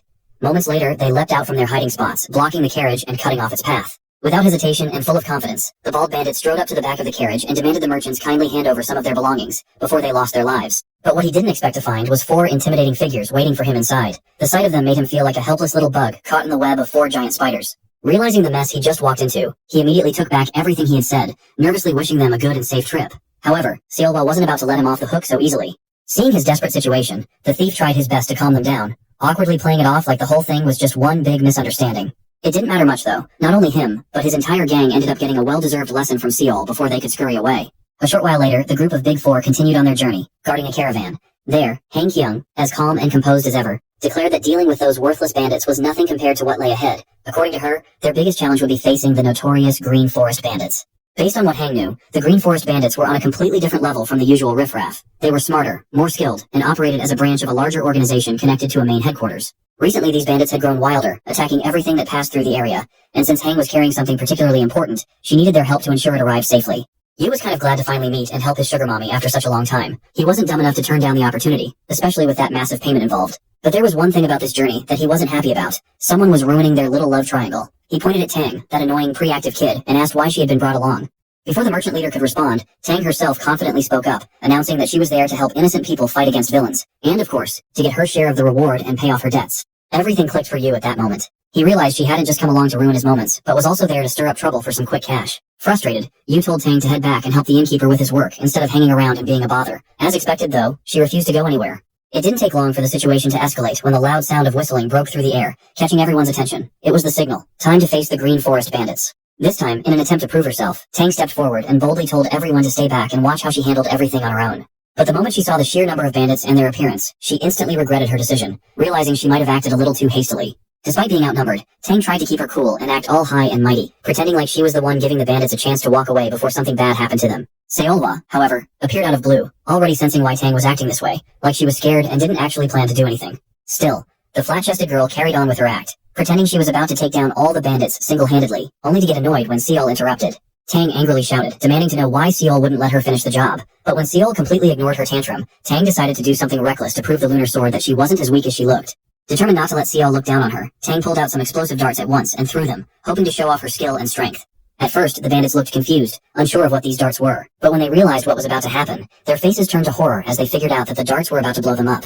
Before they could run or find any cover, the darts exploded with a massive bang, creating an impressive scene that left everyone stunned. The explosion not only surprised the bandits and the rest of the group, but even Tang herself. She hadn't expected such a wild explosion because she had never used these kinds of darts in such a number before. Everything might have been fine if Tang had just focused on dealing with the bandits instead of causing extra trouble for everyone. Before they could even confirm whether the bandits were alive or not, Yu and Hang realized their situation wasn't any better than the bandits.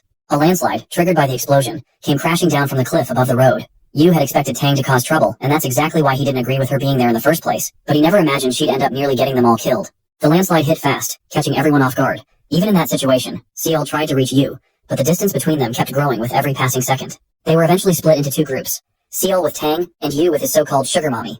Soon later, the landslide finally slowed down, but it was unclear if any of them had survived the chaos. Meanwhile, deep in the forest, where a hidden cave served as the base for the Green Forest bandits, one of the men questioned their boss. He wondered if sending such a small group for this mission had been a good idea.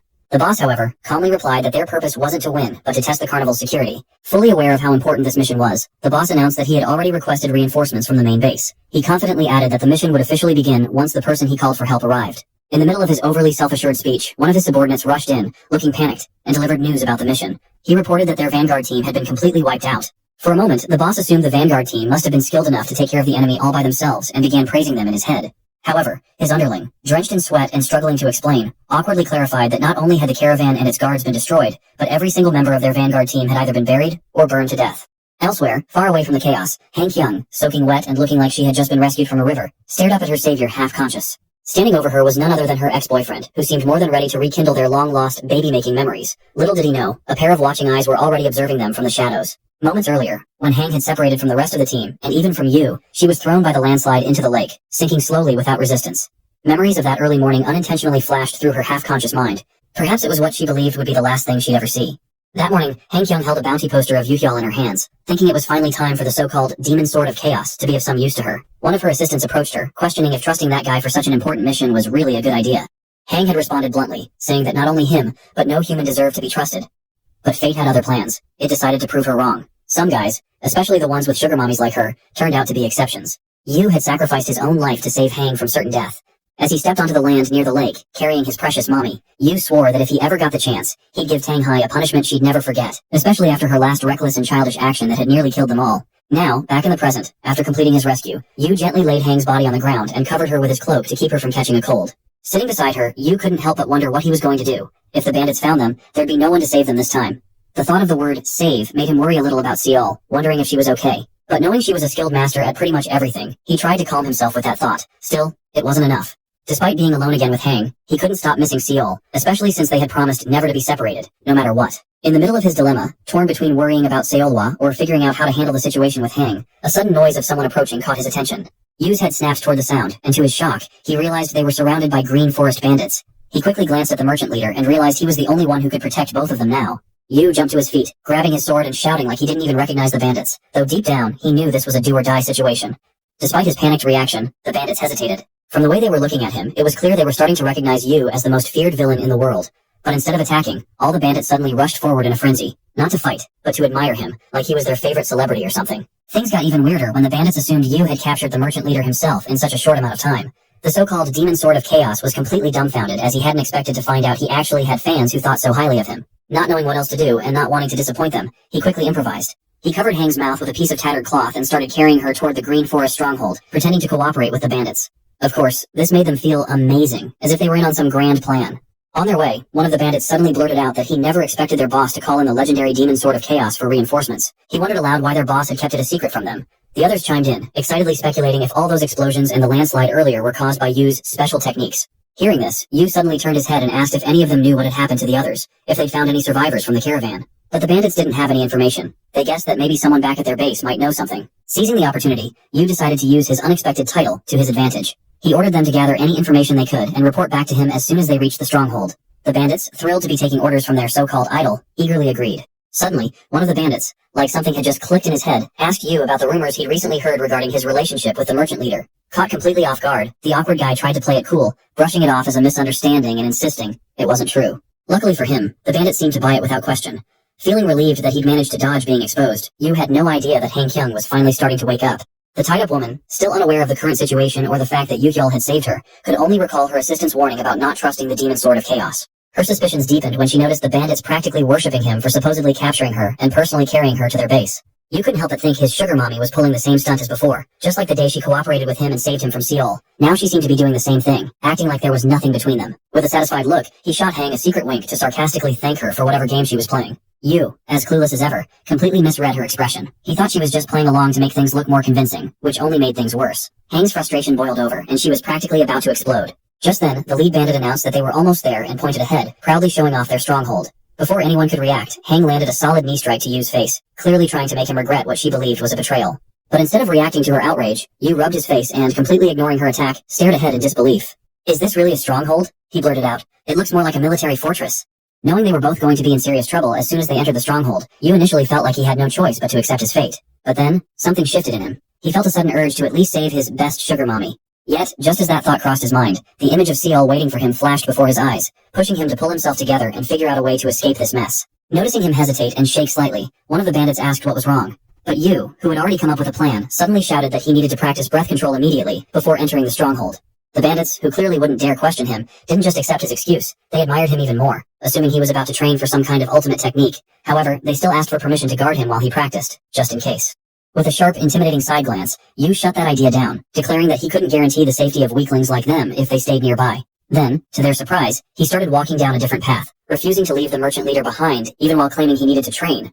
When the bandits asked why he was taking Hang with him, Yu casually acted like he needed her for some kind of intense exercise before beginning his actual practice. Hang, hearing and seeing all of this, was both shocked and horrified by what Yu had just implied, but deep down, something about the situation felt different. Minutes later, a woman's scream pierced the air. As expected, it was Han Kyung, not from pain, but pure frustration as Yu removed the tattered cloth from her mouth and she had a chance to yell at him. She still believed Yu had actually betrayed her, and now, even in the situation, wanted to pull something shady.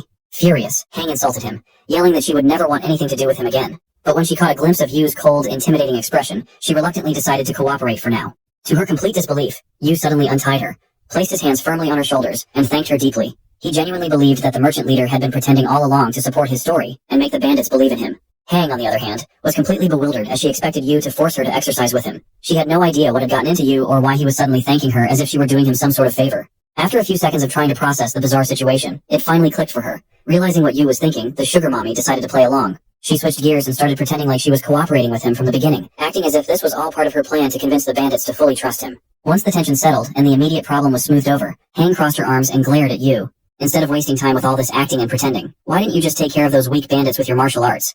Being an awkward yet clever guy, Yu immediately came up with an excuse, saying he couldn't risk putting the life of someone as important as her in danger by fighting the bandits recklessly. It was an excuse that, to his relief, partly made sense to his sugar mommy. After hearing Yu's answer, which sort of convinced her, Hang suggested they use this chance to head down the mountain and escape. Yu, however, started acting awkwardly again, mumbling that he could only accompany her halfway because he needed to go somewhere else. That was all it took for Hang to lose her temper again. She stormed at him, demanding to know how his super ego could even let him consider leaving his defenseless sugar mommy to wander through a forest full of bandits alone. Her loud voice caught unwanted attention. Someone in the distance suddenly shouted, "Who's there?" Panic set in as both Hang and Yu dropped to the ground, covering their mouths to avoid making any noise. Moments later, a bandit appeared at the edge of a cliff above them, swearing he'd heard a woman's voice coming from this direction. Fortunately for them, the bandit was blind and clueless enough to miss the two people crouched right below him. Completely unaware of their presence, the bandit started talking to someone else, sharing some unexpected news. To Hang and Yu's shock, the bandit revealed that the others had managed to capture the Lunar Sword, who had been part of the escorting team. According to him, and much to Yu's dismay, they hadn't been able to capture Seol until reinforcements arrived. Apparently, one of the reinforcement men had used a dirty trick to finally take her down. Yu was carefully listening to them, hoping to gather more details that could help him figure out what was happening to his love, but those bandits left without saying anything else. From his reaction, Hang quickly realized why this ungrateful boy wanted to leave her stranded in the middle of the forest. In order to convince him to give up on saving Seol, she reminded him that if the Lunar Sword couldn't win, then he had no chance against that reinforcement guy, who she was sure had to be someone extraordinary. Before Hang could finish her point, Yu cut her off, refusing to back down or turn around. To her surprise, Yu declared that in this situation, neither skill, numbers, nor anything else would stop him from going to rescue Seolhwa. He made a promise to himself. No matter what happened, he wouldn't let himself lose Seolhwa again, or give her any reason to feel disappointed in him. Suddenly, Hang Kyung felt a pang of jealousy. She blurted out, "So rescuing Seolhwa is more important than keeping your sugar mommy safe, huh, Yuyol?" But, as if she already knew the answer, she let out a deep sigh, dramatic as ever, like it came from the very bottom of her butt. She acted like she had no choice but to accept it. However, an idea began forming in her mind, one that might just change Yu's decision. To Yu's surprise, she suddenly started taking off her clothes one piece at a time, right in front of him, starting with her fancy girdle. He didn't expect Hang to pull such a bold and, frankly, ridiculous move to convince him to pick her side. Things seemed to be going smoothly for that cunning woman when she cheekily told him not to keep her waiting too long and to take off his own clothes as well. Yu, already flustered but trying to stay responsible, pointed out that they didn't have time for that kind of magical work right now, but as usual, things didn't go the way he planned. Hang went ahead and started tearing up her clothes after taking them off completely, then grabbed some of Yu's clothes to wear instead. It turned out she had no sexual intentions. She just wanted to change their appearance and disguise themselves as bandits, by using her own fancy dress. After realizing how important Seolhwa was to her boy, she made up her mind to personally help Yu rescue the person who mattered most to him. Yu, now standing there awkwardly and half-naked, couldn't help but feel embarrassed. He asked why he had to be the one running around without clothes. Hang, clearly amused and maybe a little impressed by his physique, replied that as a woman, she couldn't exactly walk around and let hundreds of bandits see her beautiful body without clothes. And since they didn't have any extras, a half-naked man was the only and obviously the best solution in her eyes. Later that evening, two lowly bandits were guarding the path leading to their stronghold when they noticed someone approaching. As it turned out, it was Yu and Hang, coming to rescue Seolhwa. The moment Yu realized the guards had spotted them, he started acting all friendly, like they'd known each other for ages. But the bandits weren't that stupid and quickly figured out that Hang and that scruffy guy were just pretending to be part of the Green Forest bandits. When their little act failed, Yu started to panic, thinking they should retreat for now, but the merchant leader, Hang, had a backup plan that he didn't know about. She let the bandits get closer, and out of nowhere, slapped one of them so hard that it frightened the other one. The guy dropped to the ground, stunned, and demanded to know what that was for. That's when Hang calmly reminded him that their boss had requested reinforcements from the main base. The poor bandit, still shocked, assumed Hang was the reinforcement his boss had sent. But the clever woman didn't stop there. She went on to confidently declare that she was the wife of the reinforcement leader and had come all this way after her husband. She even introduced Yu as her direct underling. The way she carried herself, so full of confidence, combined with how smoothly she explained the situation, completely sold the story to the guards. They bought it hook, line, and sinker, even dropping to their knees to beg for her forgiveness. Acting like she wanted to show them some mercy, Hang just told the bandits to lead the way and stop talking. Of course, the way she handled the whole situation left Yu completely impressed, and that's exactly what she wanted, to take another step toward winning Yu's heart again. As they got closer to the main building, they couldn't help but stare in awe, but their shock wasn't because the building was grand or impressive, it was because of the massive wreckage on top of it. They couldn't figure out what could have caused such destruction, except maybe an earthquake or a lightning strike. Sensing their curiosity, the uneasy bandits finally spoke up, mentioning that a few days ago, a sudden blue, laser-like lightning bolt had struck the main building and even destroyed part of the mountain. Yu immediately knew what had caused all that damage. It was Seolhwa's preemptive strike to warn that troublemaker kid the other day. He didn't say anything about it, but his reaction gave him away. Hang, being sharp as always, noticed there was something he wasn't telling her. Instead of coming clean or even giving her part of the truth, Yu suddenly said that he felt like he needed to start acting more responsibly and being her protector from now on. Hang, thinking Yu was being completely sincere, started blushing. She felt a little embarrassed but also hopeful, believing that maybe, just maybe, things were finally going to get better between them again. They finally arrived at the place they'd been searching for, the Stronghold's prison. As soon as they figured out where they were, Yu made a sudden attempt to knock out the bandit silently with what he thought was a professional move. But, as expected from a third-rate warrior, he completely botched it. The bandit just turned to him in surprise, confused by the weak attempt. Before the bandit could react further, Hang stepped in. Not wasting a second, she grabbed a stick and took care of the situation herself. Her method, though, was a bit messier, wilder, and with a lot more blood than Yu expected. But it didn't matter.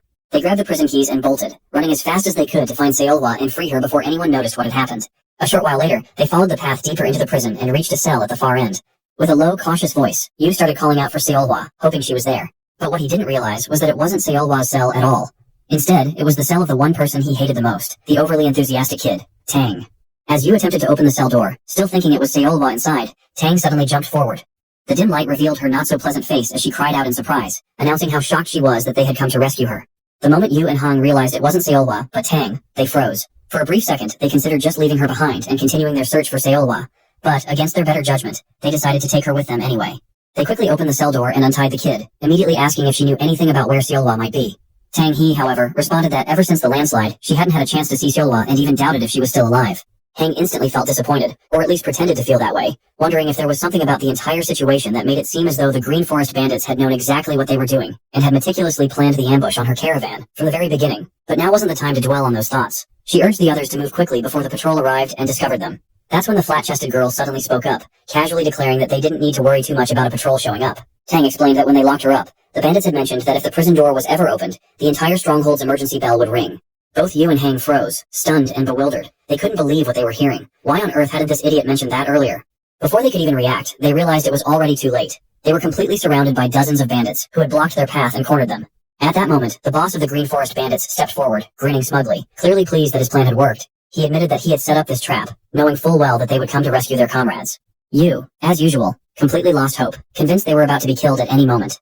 Han Kyung was feeling just as hopeless, but she still turned to Tang Hai and asked her to hand over one of her explosive darts or bombs so they could blow everyone up together. Unfortunately, Tang had lost her coat, the one specifically designed to carry her weapons, so there was nothing they could use to fight back or even defend themselves against the bandits.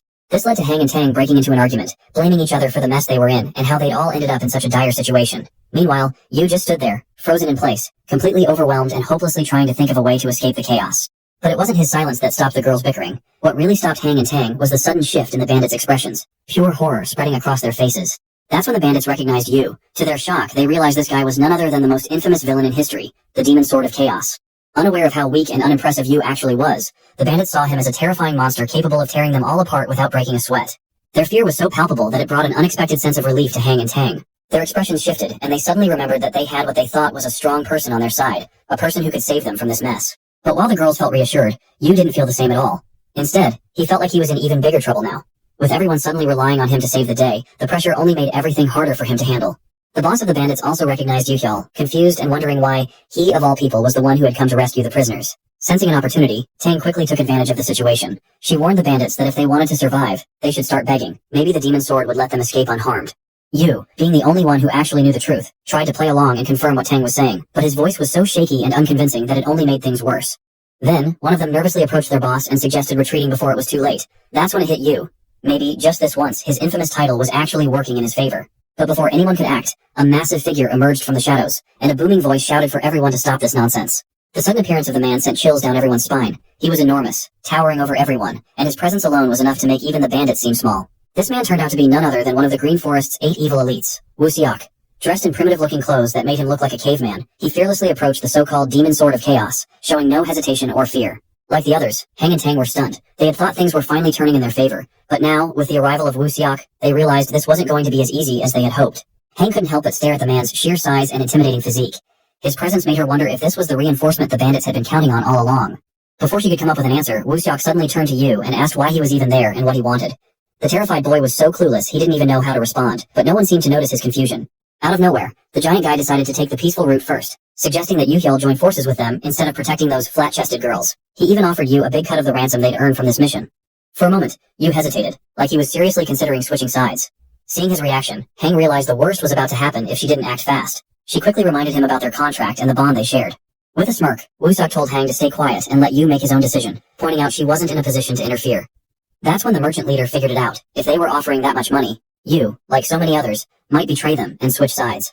The ugly, bald, caveman-looking guy extended his hand for a handshake to seal the deal, and Hang, feeling crushed, closed her eyes. She knew she might have to accept this harsh reality. To everyone's shock, Yu firmly rejected the handshake and the offer. He started shouting from the depths of his heart, saying he wasn't like them, someone who chases money and uses brute strength to take whatever he wants. With a picture of Seolwa's childhood flashing in his mind, he finally answered the question Wu Xiok had asked earlier about why he was there. He said he was there to make sure he'd never lose the person most precious to him again. As expected, his bravery and those heartfelt words made his sugar mommy visibly blush, clearly impressed. She looked at him like she just realized he was the very person she wanted to share her bed with again. Just then, someone entered the scene, not through a normal entrance, but by smashing through the prison wall. That person was, of course, none other than Seolwa, completely enraged and furious. She looked ready to annihilate not just Wu Xiok, but every single one of those bandits for daring to just facing her beloved boyfriend. You, Wu Xiak, and everyone else froze mid-sentence, stunned as Seolhwa made her entrance like a total badass fighter. In that cool spring evening, under the gentle moonlight, everyone in the prison courtyard was completely stunned after Seolhwa's dramatic entrance. Two things were painfully obvious to everyone there. First, Seolhwa was breathtakingly beautiful, which no one had ever seen a woman like her before. Second, she had this commanding presence, an intense, almost intimidating aura that seemed impossible for someone so gorgeous to have. The moment Seol spotted her fiancé, she rushed straight into his arms and hugged him tightly. Just like a pair of lovebirds, they immediately started fussing over each other, asking if the other was okay. Seolhwa couldn't hide her excitement at seeing you safe and sound, while you kept asking where Seolhwa had been all this time. Apologetically, Seolhwa explained that she'd searched every hut and watchtower in the area looking for him, but hadn't managed to find him until now. While the two of them were completely caught up in their own world, practically ignoring everyone else, Tang started to get annoyed. She yelled at them, unable to hide her irritation at their behavior. Naturally, Seolhwa wasn't impressed with Tang's attitude and shot her a glare in response. Tang, however, wasn't really paying attention to what was happening around her and just kept rambling on with her eyes closed. That's when Hang realized something bad was about to go down. Just a second later, Tang also caught on to what Hang had noticed, and she immediately stopped her pointless chatter. True to form, it was Seolhwa who was closing in on her, practically crackling with anger. The air around her seemed to sizzle with electricity, showing just how mad she was. But Seolhwa wasn't furious with Tang just for interrupting her moment with you. No, what really pushed her buttons was the way Tang always seemed to mess things up, putting everyone in danger just to prove herself like what happened in Landslide. Trying to calm Seolhwa down, you gently placed his hands on her shoulders and reminded her that they were still on a mission, to escort Hang Qiang's caravan.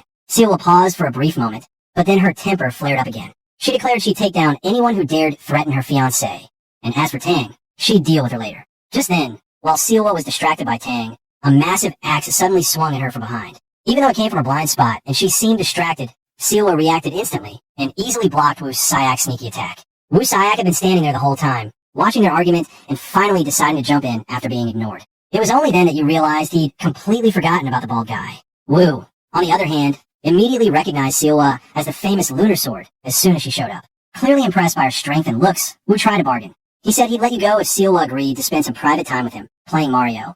Seolhwa barely glanced at him, not even bothering to reply. Little did Wu know, this gorgeous and skilled woman had already promised herself to just one man, and she wasn't about to play Mario with anyone else. Wu didn't get what he wanted, so he charged at Seolhwa, swinging his axe wildly in every direction. Not too far away, the boss, who had been scared stiff talking to you just moments ago, suddenly found his confidence and started mocking you and the others. He joked that even if you, the so-called demon sword of chaos, teamed up with Seolhwa, the famous lunar sword, they still wouldn't stand a chance against Wu Sayak. In his mind, Wu was just on a whole different level. Hearing this made you genuinely worried for Seolhwa.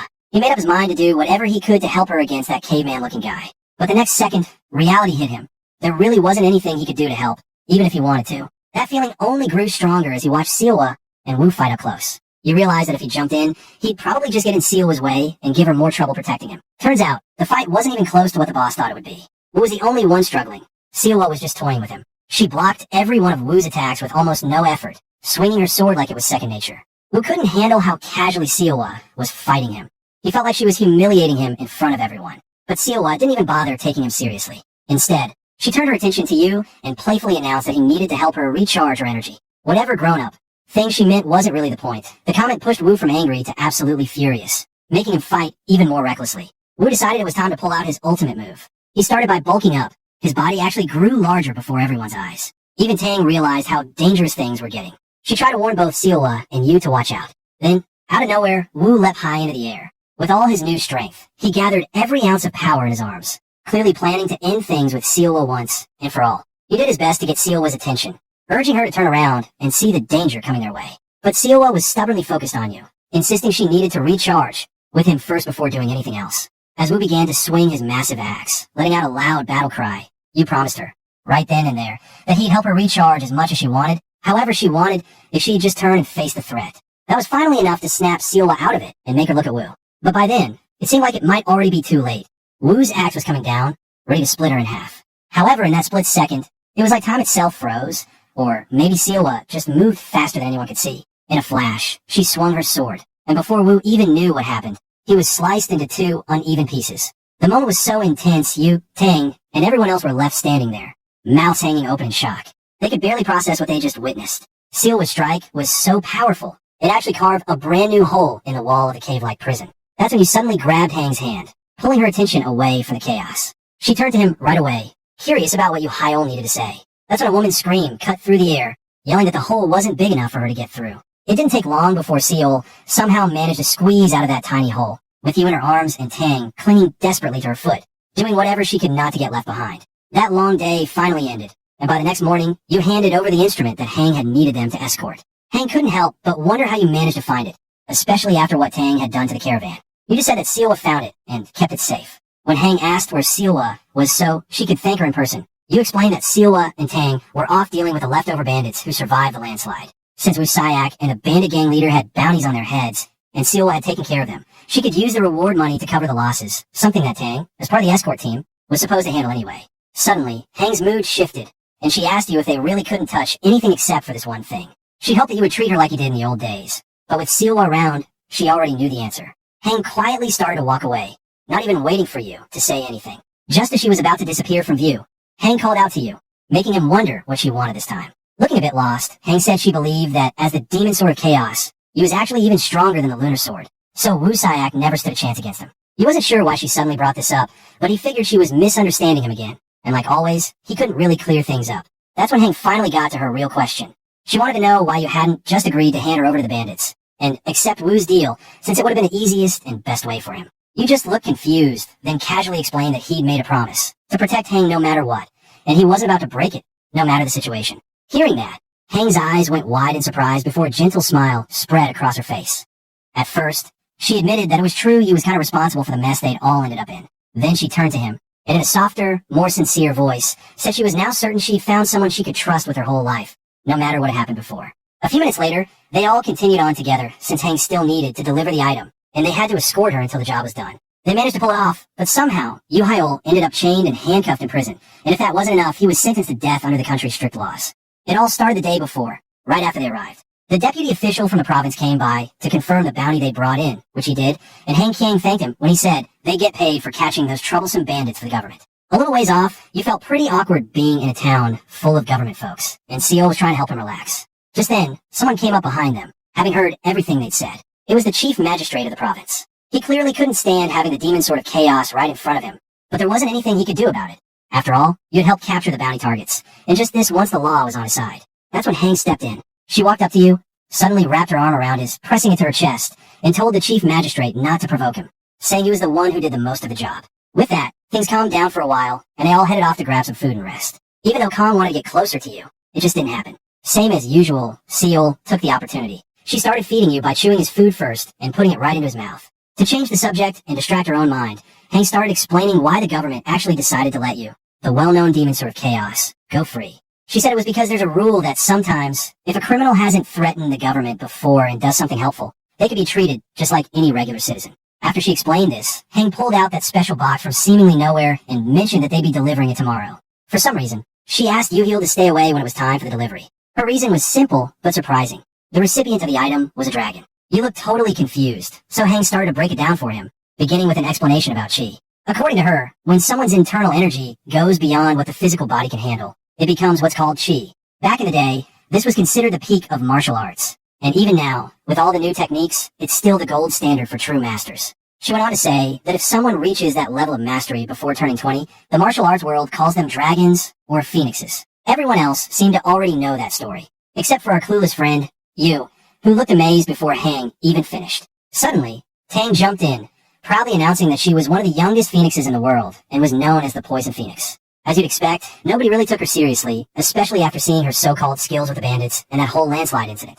To get Tang to quiet down, Hang Qiang announced that the person they'd be meeting tomorrow is known as the Martial Dragon and is considered the future of manhwa. But instead of calming down, Tang got even louder, saying she heard all kinds of stories about this person. When she tried to describe them for everyone else, though, all she could really say was that this person is abnormal, even among abnormals. Her reaction was totally lost on you and Seol, who were more focused on taking every chance to get physically close to each other.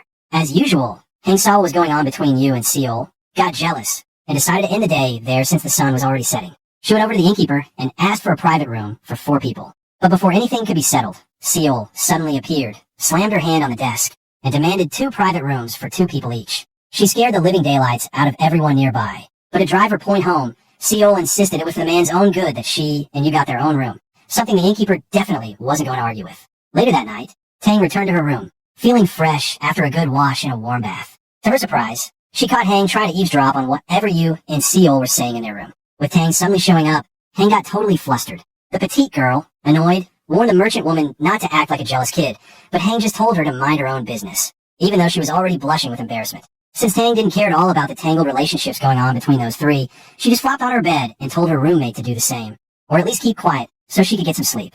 The real action, though, was happening in the next room over. Yu was facing the wall, cheeks flushed, after Seol called for him to turn around. She just finished a long, relaxing bath, and had clearly gotten ready for what she hoped would be an unforgettable night. Seol, looking a bit giddy, reminded Yu that he'd promised to help recharge her energy when the time was right, and that time was now. Yu obviously remembered, but for some reason, he was acting like he wasn't up for it just yet. He tried to change the subject by commenting on Seol's new clothes, hoping to distract her.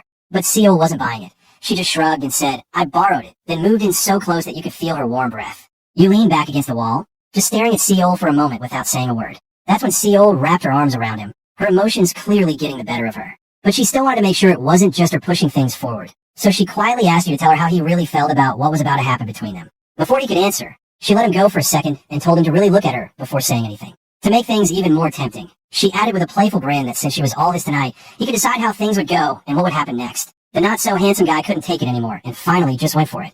He jumped up and hugged Seol back, telling her he'd love to do it any way she wanted. Hearing that made Seol feel even hotter. She smiled, grabbed Yu's hands, locked their fingers together, then pressed her chest against his. Laughing, she said that it didn't matter when or where, she'd always loved that ugly bastard. With that, they moved on to the final part of their mission before playing a full round of Mario. Meanwhile, Hang was standing on the other side of the wall, eavesdropping. When she realized what Yu and Seol were about to do, she couldn't help but feel jealous and a little upset at the same time. Suddenly, she noticed there was a commotion in the room. Hang was about to tell Tang to keep it down so she could listen in peace, but when she turned around, she saw something totally unexpected. A weird-looking owl was stealing their valuable item when Tang had completely passed out. The owl seemed trained for this, as it only came and grabbed the thing and started flying out the window. Hang just stood there, not quick enough to stop the owl. Only one thought ran through her mind, and it hit right as Seol and Yu's Mario game was about to get to the best part. Without even bothering to knock, Hang barged into their room and yelled for help. As you'd expect, Seol was furious because her recharge session had been interrupted right before it even officially started. That's when Hang suddenly found herself in a life-or-death situation.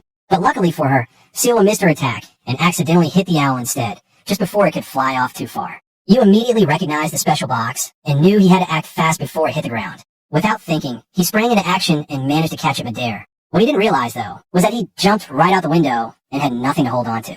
With no one to break his fall, he came crashing down from the second floor faster than anyone could react. Strangely enough, he didn't get hurt at all, and as he sat up, surprised to find himself totally fine, but something suddenly scared him as the dust started to settle. He realized he was actually sitting on someone, and, to make things worse, there were guards surrounding him from every direction. That someone turned out to be the chief magistrate, who'd been knocked out cold with you landing right on his head. The guards immediately assumed this was an attack by the infamous demon sword of chaos. He was left completely stunned, unable to process how he'd managed to land himself in another huge misunderstanding. This one even more serious than before. Not far from there, heard a Shaolin monk being held somewhere that looked like a prison, and heard all the chaos going on outside, and wondered what on earth was happening so late at night. There was only one reason Yu wasn't in prison before. He wasn't considered a threat to the government. But now, that reason was gone. No matter how hard you tried to explain that he hadn't tackled the chief magistrate on purpose, nobody seemed to care. He ended up in chains and handcuffs, forced to spend quite a while behind bars. You even tried to apologize and clear things up, but that didn't work either, especially since the old man was still knocked out because of you. The guard didn't bother listening to a word you said. He just shoved you into the cell and told him to enjoy his time with the other guy, hinting that you shouldn't expect to get out anytime soon. Only then did you suddenly wonder if there really was anyone else in the cell. In one corner, he spotted the same bald guy from before. And as soon as he saw you, the man asked him to share his life story, saying it sounded like it could be interesting. You glared at him for a few seconds, but then realized there was something strange about this guy. He almost looked like he was glowing. At first, you thought he must be imagining things. People don't just light up like that. But as his eyes adjusted, he could tell the guy actually was glowing a bit, and it made you feel kind of uneasy. Sitting in front of him was the same Shaolin-looking dude, his bald head shining in the moonlight that streamed through the tiny window, almost like a big lamp in the darkness. Just then, the guy introduced himself as Guangdu, a disciple of the manhwa sect. As soon as you heard manhwa sect, his surprise grew. So this guy wasn't actually a Shaolin monk, even if he looked like one. Meanwhile, Guangdu stared at you, deep in thought. He had this nagging feeling he'd seen Yu's face somewhere before. It only took a few seconds for it to click. He recognized you as the infamous demon sword of chaos, probably from those wanted posters that were plastered everywhere. While he was stuck in prison, things were getting even wilder back at the inn. Seol was more dangerous than a ticking time bomb after her mood was ruined and her fiancé got arrested. Hang kept a safe distance, trying to calm her down, but it wasn't working at all. Hang tried reasoning with her, saying she understood how Seol felt, but storming government buildings or breaking you out of jail by force was just plain crazy. Seol, practically crackling with anger, shot back that she didn't care if she became the enemy of the whole country. If it meant saving her fiancé, she'd fight anyone, even if she had to take them all out herself. Hang tried to warn her that rushing in recklessly would only put you in even more danger. That's when Seol finally paused. Hang's words were starting to sink in. Noticing that Seol was slowly calming down, Hang gently suggested they should focus on clearing up the misunderstanding first. If they could manage that, everything might turn out okay after all. To motivate Hang to do her absolute best, Seol warned her, "If you get so much as a scratch, I'll wipe them all out. No questions asked." Hang already knew how serious Seol was and promised she'd do everything she could to negotiate and use her influence to save you. But in the meantime, she insisted that Seol and Tang stay put and let her handle things. That's when they realized Tang, their petite, flat-chested friend, was already gone. She was always up for causing trouble, and it looked like she was about to do it again. Sure enough, Tang had slipped out, no doubt planning to break you out of jail on her own. Exactly how she was going to pull it off was anyone's guess, but if anyone could stir up chaos, it was Tang. Back in the prison, Guangdu, with his shiny bald head, was genuinely impressed. You had just finished telling him everything, from how it all started to the endless misunderstandings and wild rumors that led to his reputation as the demon sword of chaos. Even after revealing the whole truth about his life, you was shocked that Guangdu actually believed him. No questions asked. It was an incredible feeling. For the first time ever, someone believed his side of the story instead of treating him like an enemy. Guangdu just smiled and said coolly that he never judged anyone by rumors or appearances, calling you his brother. Hearing those words, you couldn't help but get emotional. He actually teared up, deeply moved to find a true friend in the most unexpected place. For a few moments after that, they chatted about the guy with the shiny head, and then Yu Hyeol started to wonder what the bald guy had done to end up in this cell. Even though it was a bit embarrassing for Guangdu, he began to share his own story. Apparently, when he first arrived in a nearby village, he saw a horse going wild in the marketplace, which, as it turned out, belonged to the village elder. Yu Hyeol expected Guangdu to say he'd bravely calm the horse down, but to his surprise, Guangdu admitted that his shiny head actually scared the horse in the first place. But that wasn't even the real reason he landed in jail. The actual reason? He punched the village elder in the face after the old man started blaming him and getting in his way. Yu Hyeol had no idea how to react to that. All he could do was pretend to feel sorry for Guangdu's unfair punishment. Guangdu didn't seem too upset though. He cheerfully mentioned that it was his last day in jail and he'd be free tomorrow. He even promised to help Yu Hyeol clear her name, but he said he had to run an errand for his master first. Guangdu explained that he had a mission to pick something up at the inn tomorrow. That's when Yu Hyeol began to realize this might be connected to the special item Hang was supposed to give to someone. Before he could piece it all together, though, a sudden explosion shook the area, cutting their conversation short with a thunderous boom and a high-pitched voice yelling for the demon sword of chaos. Of course, it was none other than Tang, the ever-energetic troublemaker, who loudly announced she'd come to rescue Yu Hyeol. Both of them were shocked when they saw the little girl blow a hole in the prison wall, but Yu was especially stunned. It was the last thing he expected.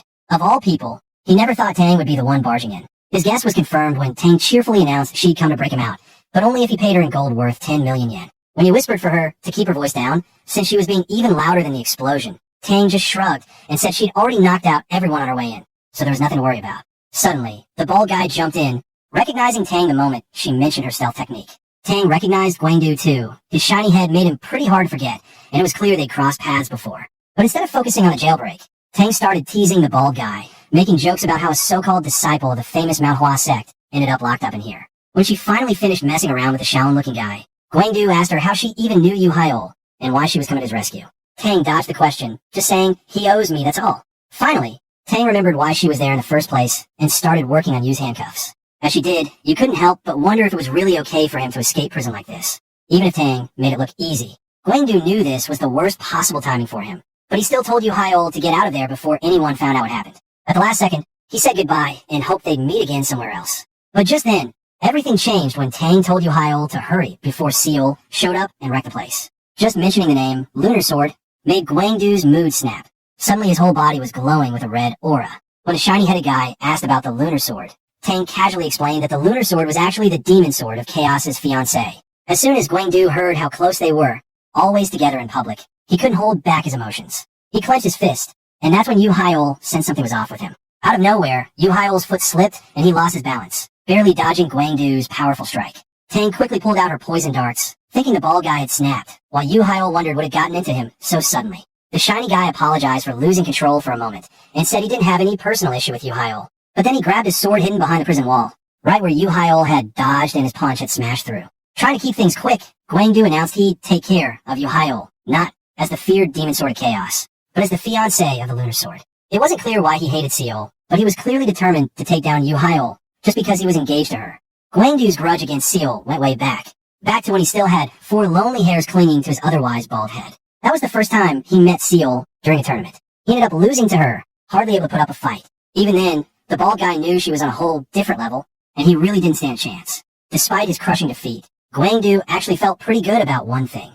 He managed to hang onto those 4 precious hairs. But things took a turn for the worse when Seol grabbed him by those very same hairs and dragged him to the center of the arena, all while asking the referee if she'd officially won yet. At that moment, Gwangdu wanted to scream from the bottom of his lungs, admit defeat, and beg Seol to let go of his cherished hair. But after the beating he'd taken, no sound would come out, no matter how hard he tried. Before he could say a single word, he felt one of his hairs being yanked out. To Gwangdu, these 4 strands were so precious that he'd actually given each one a name, as if they were close friends. The first to go was Chomrong.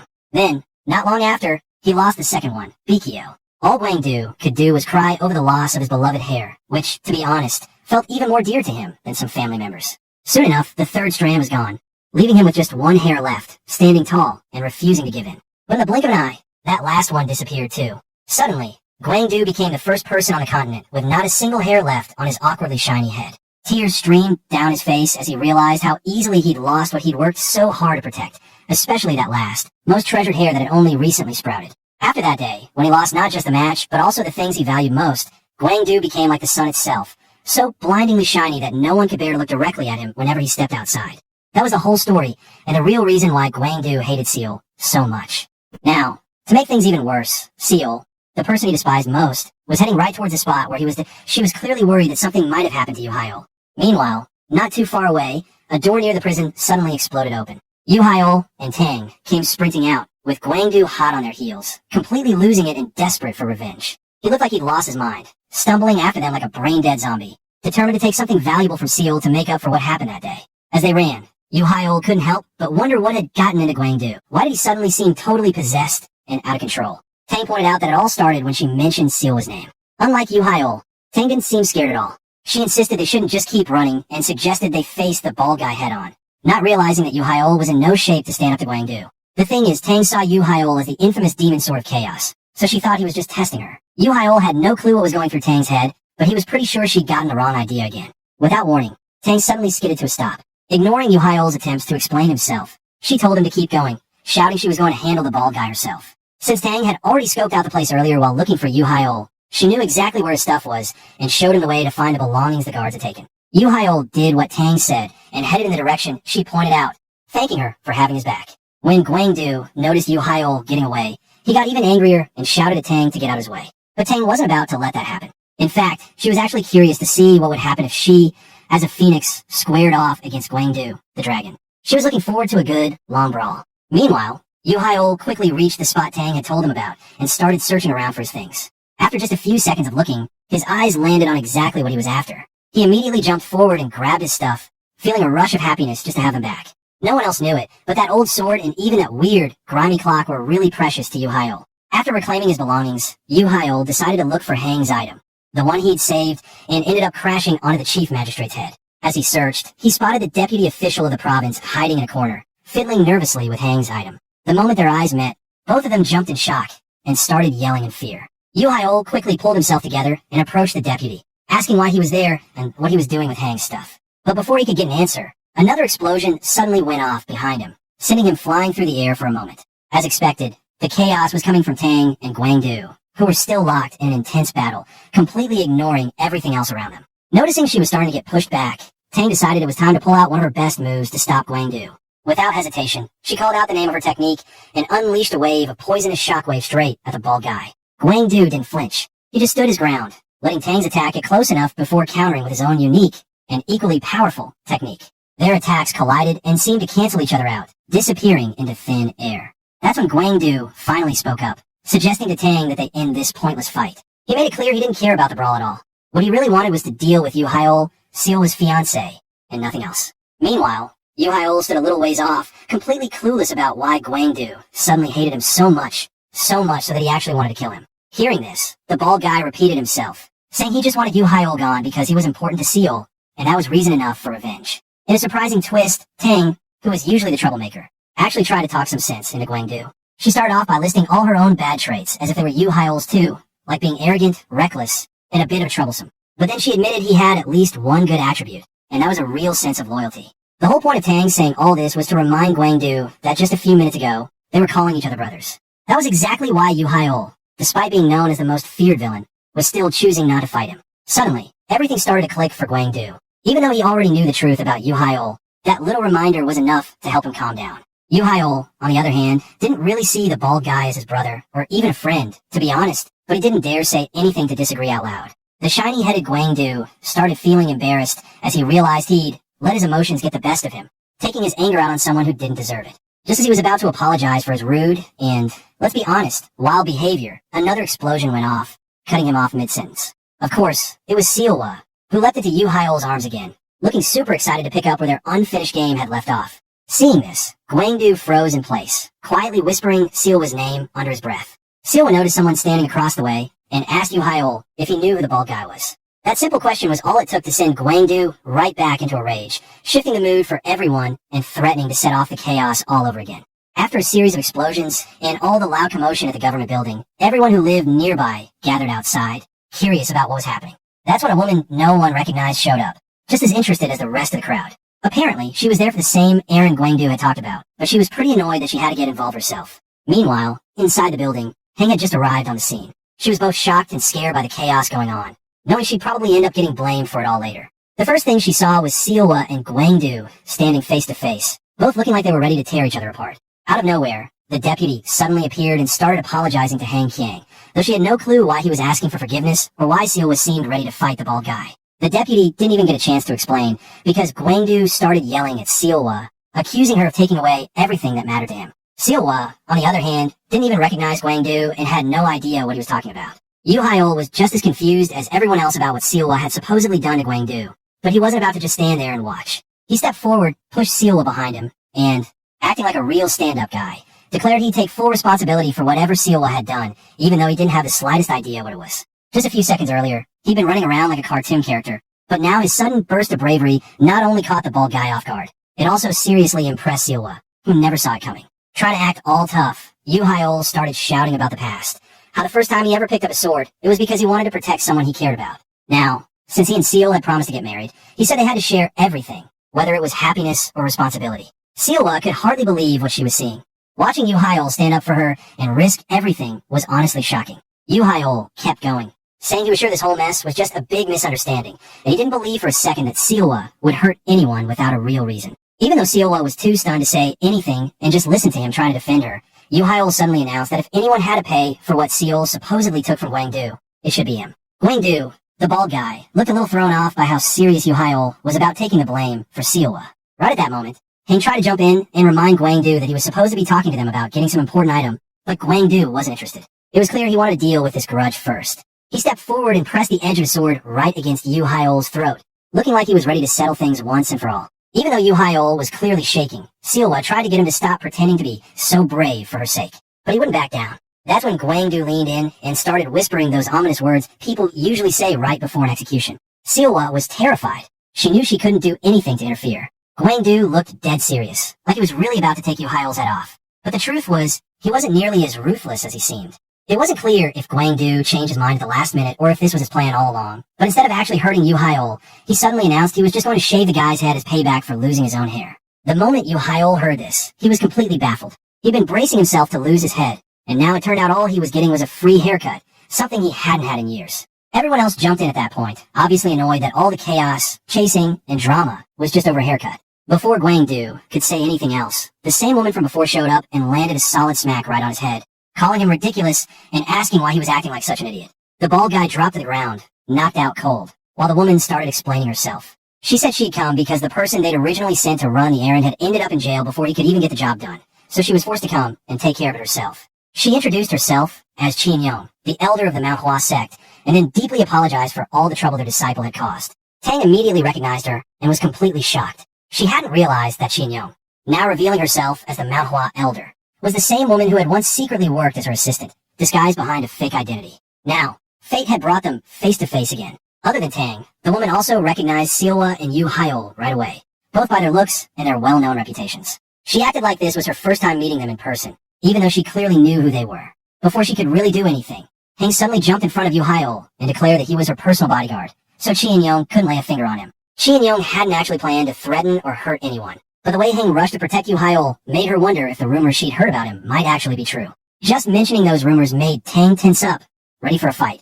Everyone knew Yu Hyeol's reputation for wild behavior, and Tang figured maybe this woman had come to take him down. But Chi In-young quickly clarified that all she'd really heard were stories about Yu Hyeol being a bit of a womanizer, supposedly attracting all sorts, from young, flat-chested girls to merchants, beauties, and fighters. It was anyone's guess what she wanted, but then Chi In-young suddenly pulled back her robe a bit, showing off her impressive curves, and announced she wanted to join their so-called harem, because it seemed like they were missing someone like her. Trying to make it sound more reasonable, Chi In-young said she was only offering because she felt bad about her disciple causing so much trouble, and this seemed like a fitting apology for the hassle they'd all been put through. Normally, you'd think Yu Hyeol would be thrilled about adding a new and very different kind of woman to his group, but honestly, he didn't feel that way at all. His lack of excitement just made Chi In-young move in even closer, clearly trying to use her assets to grab his attention and promising she could keep up with the younger women. Tang was the first to speak up, telling Chi In-young she should really be ashamed of herself. After all, she was a respected master from the manhwa sect. She shouldn't be acting like some desperate old lady. That jab definitely struck a nerve, and Chi In-young's face showed she was pretty ticked off. Chi In-young snapped back, saying she never got to do any of this kind of stuff when she was young because the elders at manhwa tricked her into a position she never wanted. Because of that, she missed her chance at marriage and ended up getting older without ever having a shot at romance, or even being with a man. When Tang asked how old she really was, Chi In-young grinned and claimed she was only 25. Of course, Tang didn't buy it for a second. Chi In-young looked at least twice that age. Tang decided not to argue about her age anymore, but before anyone could say anything else, Chi In-young made another move on Yu Hyeol, practically begging him to let her join his harem. To sweeten the deal, she pointed out that he already had 3 women, and adding one more with even bigger assets wasn't going to cause him any more trouble. In fact, it might just be the opposite. At that moment, the one person who probably shouldn't have moved decided she'd had enough. Seolwa, tired of all the nonsense, started walking forward and told Yu Hyeol to step aside. Yu Hyeol didn't even try to argue. He just stood there, watching her walk past him. Sure, the idea of having another talented and gorgeous woman around wasn't the worst thing in the world, but honestly, he couldn't say a word with Seolwa right there. Seolwa was in no mood to let anyone else get close to her fiancé. She was ready to do whatever it took to put a stop to it. She was already upset that the time they'd promised to spend together had been ruined by a stupid mistake. And if that wasn't bad enough, because of that mistake, Yu Hyeol's life had been put in danger. And now, to top it all off, this shameless woman had the nerve to make a move on her fiancé right in front of her. Seolwa's patience had officially run out. As soon as she got close enough, Seolwa unleashed a wave of lightning straight at Chi In-young, yelling at her to just get lost already. Of course, Chi In-young wasn't just any ordinary woman. She was a martial arts master, and she wasn't about to go down that easily. The next second, the attack hit its mark, and a thunderous shockwave filled the room. The deputy immediately dove behind Tang to take cover. Thankfully, and just as you'd expect, none of the women, especially the beautiful ones, got hurt. Not even a scratch. At that moment, Chi In-young's eyes landed on something that made her freeze. She just stood there, staring at the scene in front of her with a mix of jealousy and disbelief. What caught her off guard was Yu Hyeol. He quickly walked over to Seolwa and gently tried to calm her down, maybe hoping to convince her to be okay with bringing Chi In-young into their group. But the real shock for Chi In-young was seeing how Seolwa, who just moments ago looked like a total powerhouse, now acted like a little 3-year-old girl in Yu Hyeol's arms. Suddenly, the deputy official rushed over to Chi In-young, practically falling at her feet and begging for forgiveness. The interruption snapped her out of her thoughts about Seolwa. Chi In-young didn't even know who this guy was, but he started babbling about the box that Hang was supposed to deliver to them. He said he'd hand it over if they just promised not to hurt him. This only left Chi In-young more confused. Without anyone threatening him or even saying a word, the deputy started sobbing and spilled everything. He explained, through his tears, that the chief magistrate had forced him to steal the box, and he didn't have a choice but to follow orders. As soon as he mentioned the chief magistrate's name, everyone's attention snapped to him. They all stopped what they were doing, curiosity written all over their faces, wanting to hear what else he had to say. Meanwhile, outside the building, the very person they'd just been talking about, the chief magistrate, started shouting. He called Yu Hyeol and the girls a bunch of Murim scoundrels who had taken over the government office, and yelled that they were completely surrounded with no way out. Turns out, the whole thing had been a setup, and now they were trapped with no real option except to surrender and face whatever punishment the so-called law had in store for them.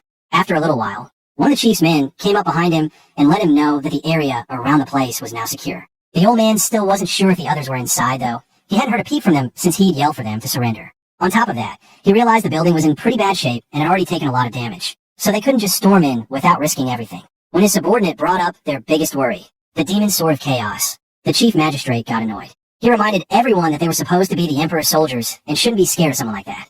The old man felt pretty confident, especially since he had just heard that an elder from manhwa had stepped in and probably already beaten the demon sword of chaos to a pulp. He also knew the deputy, Han Seong, was stuck in there with the intruders. But instead of wanting to help him, the chief secretly hoped something bad had happened to Han Seong, so he could use it as leverage against manhwa and finally get his hands on that special item. When his assistant tried to bring up the rumors about Yu Hyeol, the one who supposedly uses some wicked spell to charm women, the chief just brushed it off. He refused to believe any of that gossip. In his opinion, even if part of that rumor was true, his opponent was the manhwa elder. She wasn't just any woman who could get charmed that easily. As soon as he finished his speech, the whole building in front of him suddenly collapsed, turning into nothing but rubble right before his eyes. The old man walked over, trying to figure out what could have caused the building to come down like that. That's when he noticed something, or rather, someone standing there. Right on top of the ruins stood the trio, Seowa, Yu Hyeol, and Han Kyang. They were standing tall and completely unharmed, facing the chief, while Chi and Young managed to escape getting crushed under the debris. The sight was hard for the crafty old man to believe. All his plans and ideas seemed to have fallen apart in an instant. As usual, it was Seowa who had single-handedly saved Yu Hyeol and Hang, and both of them thanked her for rescuing them, again. Han was a bit upset, though, mostly blaming that big melon woman for putting her life at risk by recklessly fighting Seowa. In response, she tried to apologize, but it didn't really help calm Hang down. Even though Chi and Young was physically okay, she was covered in dust and dirt, only probably because she had jumped in to protect her disciple, which she managed to pull off. Meanwhile, in the background, the chief was shouting and demanding to know why Chi and Young, the manhwa elder, hadn't taken care of the demon sword of chaos, the biggest threat to martial arts. To his surprise, Chi and Young suddenly turned around and announced that Yu Hyeol would soon be her husband, and from now on, no one should even think about laying a finger on him. At that moment, the ugly old man finally realized that the rumors he'd heard, and kept denying, were actually true. He'd really underestimated Yu Hyeol's abilities. To make things even worse for him, Tang showed up on the other side, carrying the deputy. She lifted the deputy's head to show him to the chief, letting him know they'd already learned everything about his twisted plans. Hang, looking totally ticked off, demanded to know how that old geezer dared to abuse her trust. And on top of that, he'd even trained a weird owl to steal her item. The chief magistrate slowly started to realize things were going south fast, and now he was definitely in trouble. He blamed Han Seong for the whole mess he was in, but since he still had his authority, he tried to play it cool and denied everything, shouting back at them and reminding everyone that he was the chief of the county. He insisted they had no right to question him, especially after they destroyed the whole government building and forced the deputy into making a false confession. Then, out of nowhere, he pinned all the blame for the chaos on Yu Hyeol and immediately sentenced him to a painful death. The poor guy was left speechless, wondering why he was always the one getting blamed and punished for everything. The chief had no clue how powerless Yu Hyeol actually was, but that didn't matter to him. He decided to use the situation to his advantage, trying to stir up conflict among them by demanding they hand over the demon sword to him. And if they did, he promised to let the rest of them go without any punishment. That didn't help his case at all. In fact, it just pushed Seol to step in and try to shut him up herself, only to be held back by Yu Hyeol, at least for the moment. Instead of Seol, Chi and Young decided to handle the sneaky old man herself. She walked up to him and kind of gave him a glimpse of her stunning beauty, the sort of thing every old man secretly wishes he could have. The chief magistrate was no exception. He was clearly impressed, especially by her curves. But at the same time, he was nervous. He knew she was no ordinary woman. Even so, he wouldn't let her get a word in. He started ranting, blaming her for failing to catch the demon sword of chaos and accusing her of having a hand in the destruction of the government building. Hearing all this nonsense, Chi and Young decided to change her approach and just let the old man finish his ridiculous speech. But since he just kept running his mouth with no shame, she'd finally had enough and decided to put an end to it, using a little bit of force. With just her fingers, Chi and Young silenced him effortlessly. She told him straight up that she'd be reporting everything he'd done. That included not just his greed from Manhua's property, but also falsely accusing their disciple, locking him up, and pretending to be a loyal servant of the emperor. To drive her point home, she made it clear that all of this was nothing short of declaring war against the Murim. When she warned him about the consequences of his actions, the old geezer, who now looked totally terrified, finally apologized and decided it was best to just let things go and move on quietly. After that long and chaotic night, things finally wrapped up in a surprisingly smooth way by morning. As the sun came up, Chi and Young opened the box in front of the group, showing them what was inside for the first time, just to make sure it was really what they'd been after. Yu Hyeol, like everyone else, was super curious about what this little item could be that made him so important. Tang, on the other hand, looked kind of let down, thinking that all the trouble they'd gone through probably wasn't worth it for something so small. Chi and Young herself didn't really know why the sect leader had sent her personally to pick it up. Unlike the others, though, it wasn't her first time seeing this thing. In fact, she caught a glimpse of it 30 years ago. She seemed to know a little more about it, but when Tang asked what it actually was, Chi and Young just dodged the question. Before anyone else could start bombarding her with more questions, Chi and Young turned to Hang and thanked her for delivering the item safe and sound. Then, without missing a beat, she suddenly grabbed Yu Hyeol's hands right in front of Seol, flashed him a look, and asked if they could meet again. This time, just the two of them. That's when someone else piped up, cutting in and reminding Chi and Young that she might want to show a bit more dignity. It was her disciple, who was tied up tightly in a bag, speaking up to his master and telling her she should be ashamed of treating that boy, who's practically like her own son, like a love interest, especially since he already has 3 women to look after. But Chi-In-young wasn't the type to get embarrassed or to hide her real feelings, so she just brushed it off. After giving his advice to Yoo Hyeol's new sugar mommy, Gwang-do turned to Seol and Yoo Hyeol, reminding them that he still hadn't forgotten about losing his precious hair. Honestly, everyone had heard enough about that grudge already, and just the mention of it made them all roll their eyes. Still, Gwang-do kept going, promising that he'd be back at the right time and place to settle the score with both of them once and for all, in a fair fight, just like a legendary showdown between a phoenix and a dragon. The bald guy told them not to forget what he said and to look forward to the day it happens. Of course, neither Seol nor Yoo Hyeol really wanted to pay him any attention, but the funny thing was, Seol still couldn't remember who this bald guy even was or what grudge he was talking about in the first place. Before she could figure it out, Chi-In-young casually picked the boy up, bag and all, and started carrying him off toward manhwa sect, waving goodbye and saying she hoped to see everyone again soon. With that, their mission to deliver the item finally came to a peaceful end, even though it had been way more trouble than expected, mostly thanks to Tang. Tired and worn out, they started heading back to town, hoping to find a carriage for the trip home and maybe get some rest along the way. On their walk, Seol and Yoo Hyeol held hands like they always did, but it only took a few seconds for Yoo Hyeol to notice something was different about Seol. He thought maybe she was just tired, but that wasn't really it. Her mind kept drifting back to the previous night when they hadn't gotten a chance to recharge, and her plans for a romantic evening had been ruined by Hang and the others. Still, Seol didn't say anything about it, and Yoo Hyeol didn't press her for details. Not long after, they made it to town, and the first thing they did was arrange for a carriage to take them home. Just like in the hotel, Hank stepped up first and told the clerk they needed a 4-seater carriage to get back to their hometown. But this time, before the clerk could respond, Yoo Hyeol slammed his hand on the desk and insisted they get 2 carriages, 1 for each couple. He even told the guy to hurry up, and if it didn't have enough carriages, to build at least 1 right away. Yoo Hyeol was obviously doing this to win Seol's heart again, and it totally worked. Seol looked genuinely touched, realizing that Yoo Hyeol actually wanted some alone time with her, and that it wasn't just a wish. Meanwhile, not too far away, Tang watched the whole thing and could barely stand to see it. She figured they might actually break the rented carriages before they even made it home.